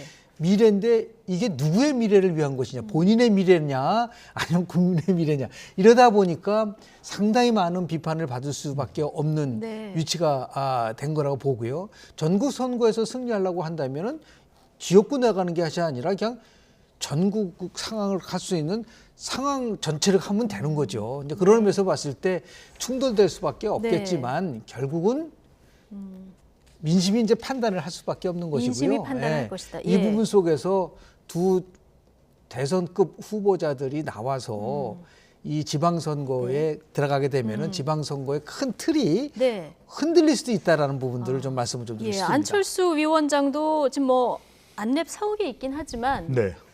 분당갑 출마에 대해서 또 이 명분이 약하다 이런 지적 동시에 나오고 네. 있는 상황인데 어쨌든 이재명, 안철수 거물들이 등판한 거 아니겠습니까? 그럼 지금 지방선거에서 가장 관심적이 경기도지사인데요. 네. 연계가 될 수밖에 없을 것 같아요. 그러니까요. 예. 그러니까 지금 총력전을 펼치는 겁니다. 교수님 말씀대로 명분, 책임, 미래 이런 거 다 떠나서 여하튼 이겨야 된다. 여하튼 이기는 게 제일 중요한 거죠. 네. 이제 대선 2차전 2라운드 말씀을 하시는 게 결과적으로는 뭐냐. 나올 때 명분이 뚜렷했는데 그렇지 않기 때문에 이 위기 상태를 회피하지 않겠다. 첫 번째 위기 상태를 이야기하는 거예요. 그 이야기는 이겨야 된다. 그러다 보니까 지역구는 이재명 고문의 경우에 개항 어리지만은 사실 경기도가 인천을 광역단체를 이기기 위한 거죠. 그리고 전국적으로 좀 영향을 주고 지지층을 결집하기 위한 것이고 또 하나는 이제 외연학대입니다. 가만히 있으면 국민들한테 잊혀지거든요. 그러니까 안철수 전 인수위원장도 그러면 원내 진입 안 할 거냐? 그럼 내년까지 그냥 2024년 총선 때까지 손 놓고 있어요. 그렇지가 않은 것이거든요. 위기입니다, 자기 스스로. 그러다 보니까 어떻게든 분당갑에 나가면 내가 경기도 김은혜 후보를 도와주기 위해서 등장했다. 그만큼 본인에 대한 주목도가 높아지고 마지막으로 이제 자기 방어죠. 여하튼 뭐 방탄이다 아니다 이런 논란도 있지만 결과적으로는 불체포 특권, 면책 특권 무시 못하는 것이거든요. 그러니까 이재명 후보도 그렇고 또 안철수 후보도 그렇고 본인도 지금 이제는 국민의 당에서 합당이 돼버리는 바람에 이제는 소수거든요. 그러면은 이런 원내에 들어가야 자기 몫이 커질 수 있기 때문에 양 후보 다 자기 방어 이유도 있는 거죠. 예. 알겠습니다. 어쨌든 뭐 승패에 관심적이 굉장히 늘어난 이런 상황인데 남은 20여일 동안 어떤 변수들이 또 등장할지 좀 관심 있게 지켜봐야 되겠습니다. 김영준 명지대 교수, 배종찬 인사이트K 연구소장 두 분과 함께했습니다. 고맙습니다. 감사합니다.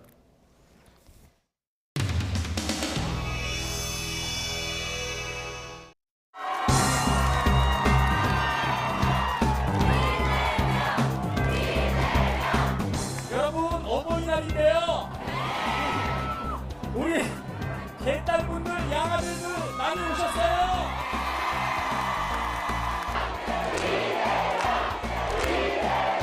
아니 아빠 이름 이렇게 막 불러도 돼요?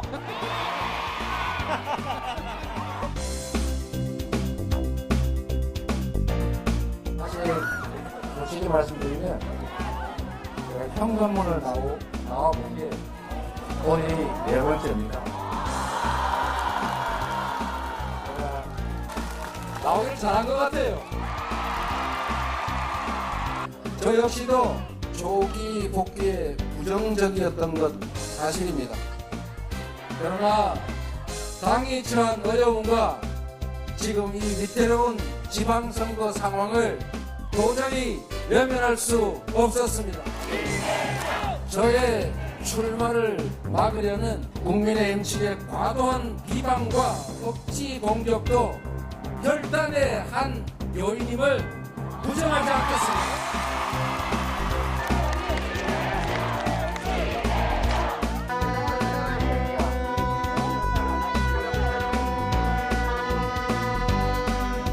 경기 성남 분당갑 국회의원 보궐선거 출마를 엄숙히 선서합니다. 분당갑 지역은 제2의 고향입니다.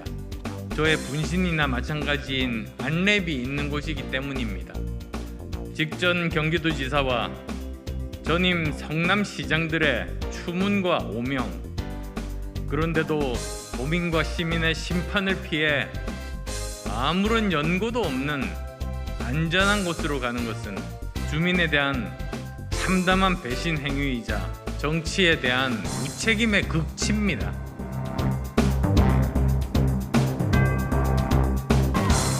인천 시민 여러분 기억하실 겁니다. 제가 성남시장 재선을 하고 있을 때 우리 인천에서 인천시장으로 와라 이 말이 많았어요. 그렇죠? 그때 왜 그랬는지 아십니까? 인천시장이 영광이니까. 인천시장이 잘하면 성남시장 보고 인천 오라 그랬겠습니까?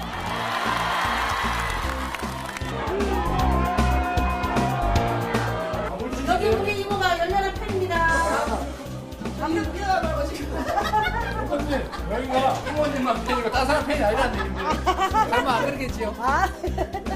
여기가 송영길 의원님이 여기 오시면 항상 여기서 막걸리 한잔 우리 집에서 막걸리 막 파는 것도 지금 당선이 됐다는 집이에요.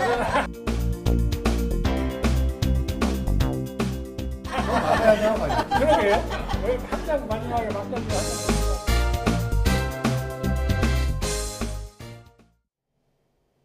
월요일인 오늘 다시 예년보다 더운 날씨가 찾아왔습니다. 현재 서울 기온은 약 24도까지 올라서 활동량이 많으시다면 다소 덥게도 느껴지실 텐데요. 내일도 25도 안팎의 낮더위는 계속됩니다. 다만 일교차가 크게 벌어질 것으로 보이니까요. 옷차림에 유의하시기 바랍니다. 내일은 전국 하늘에 구름이 많이 끼겠습니다. 내일 오전까지 제주도와 남해안에는 바람이 강하게 불겠고요. 이 지역은 내일 밤부터 모레 새벽까지 산발적인 비가 조금 내리겠습니다. 내일 아침 기온은 오늘과 비슷하거나 조금 더 높겠습니다. 내일 아침 기온 서울 13도, 대전과 대구는 11도로 출발하겠습니다. 낮 기온도 오늘과 비슷해 한낮에는 다소 덥겠습니다. 내일 낮 기온 서울 24도, 대전 25도, 광주도 24도까지 오르겠습니다. 다가오는 목요일에도 경남 지역과 제주도에는 비 소식이 있습니다. 하지만 내륙은 대체로 맑은 날씨 속에 낮더위가 이어질 전망입니다. 지금까지 날씨 정보였습니다. 네, 월요일 더 뉴스 마치겠습니다. 함께해 주신 여러분 고맙습니다.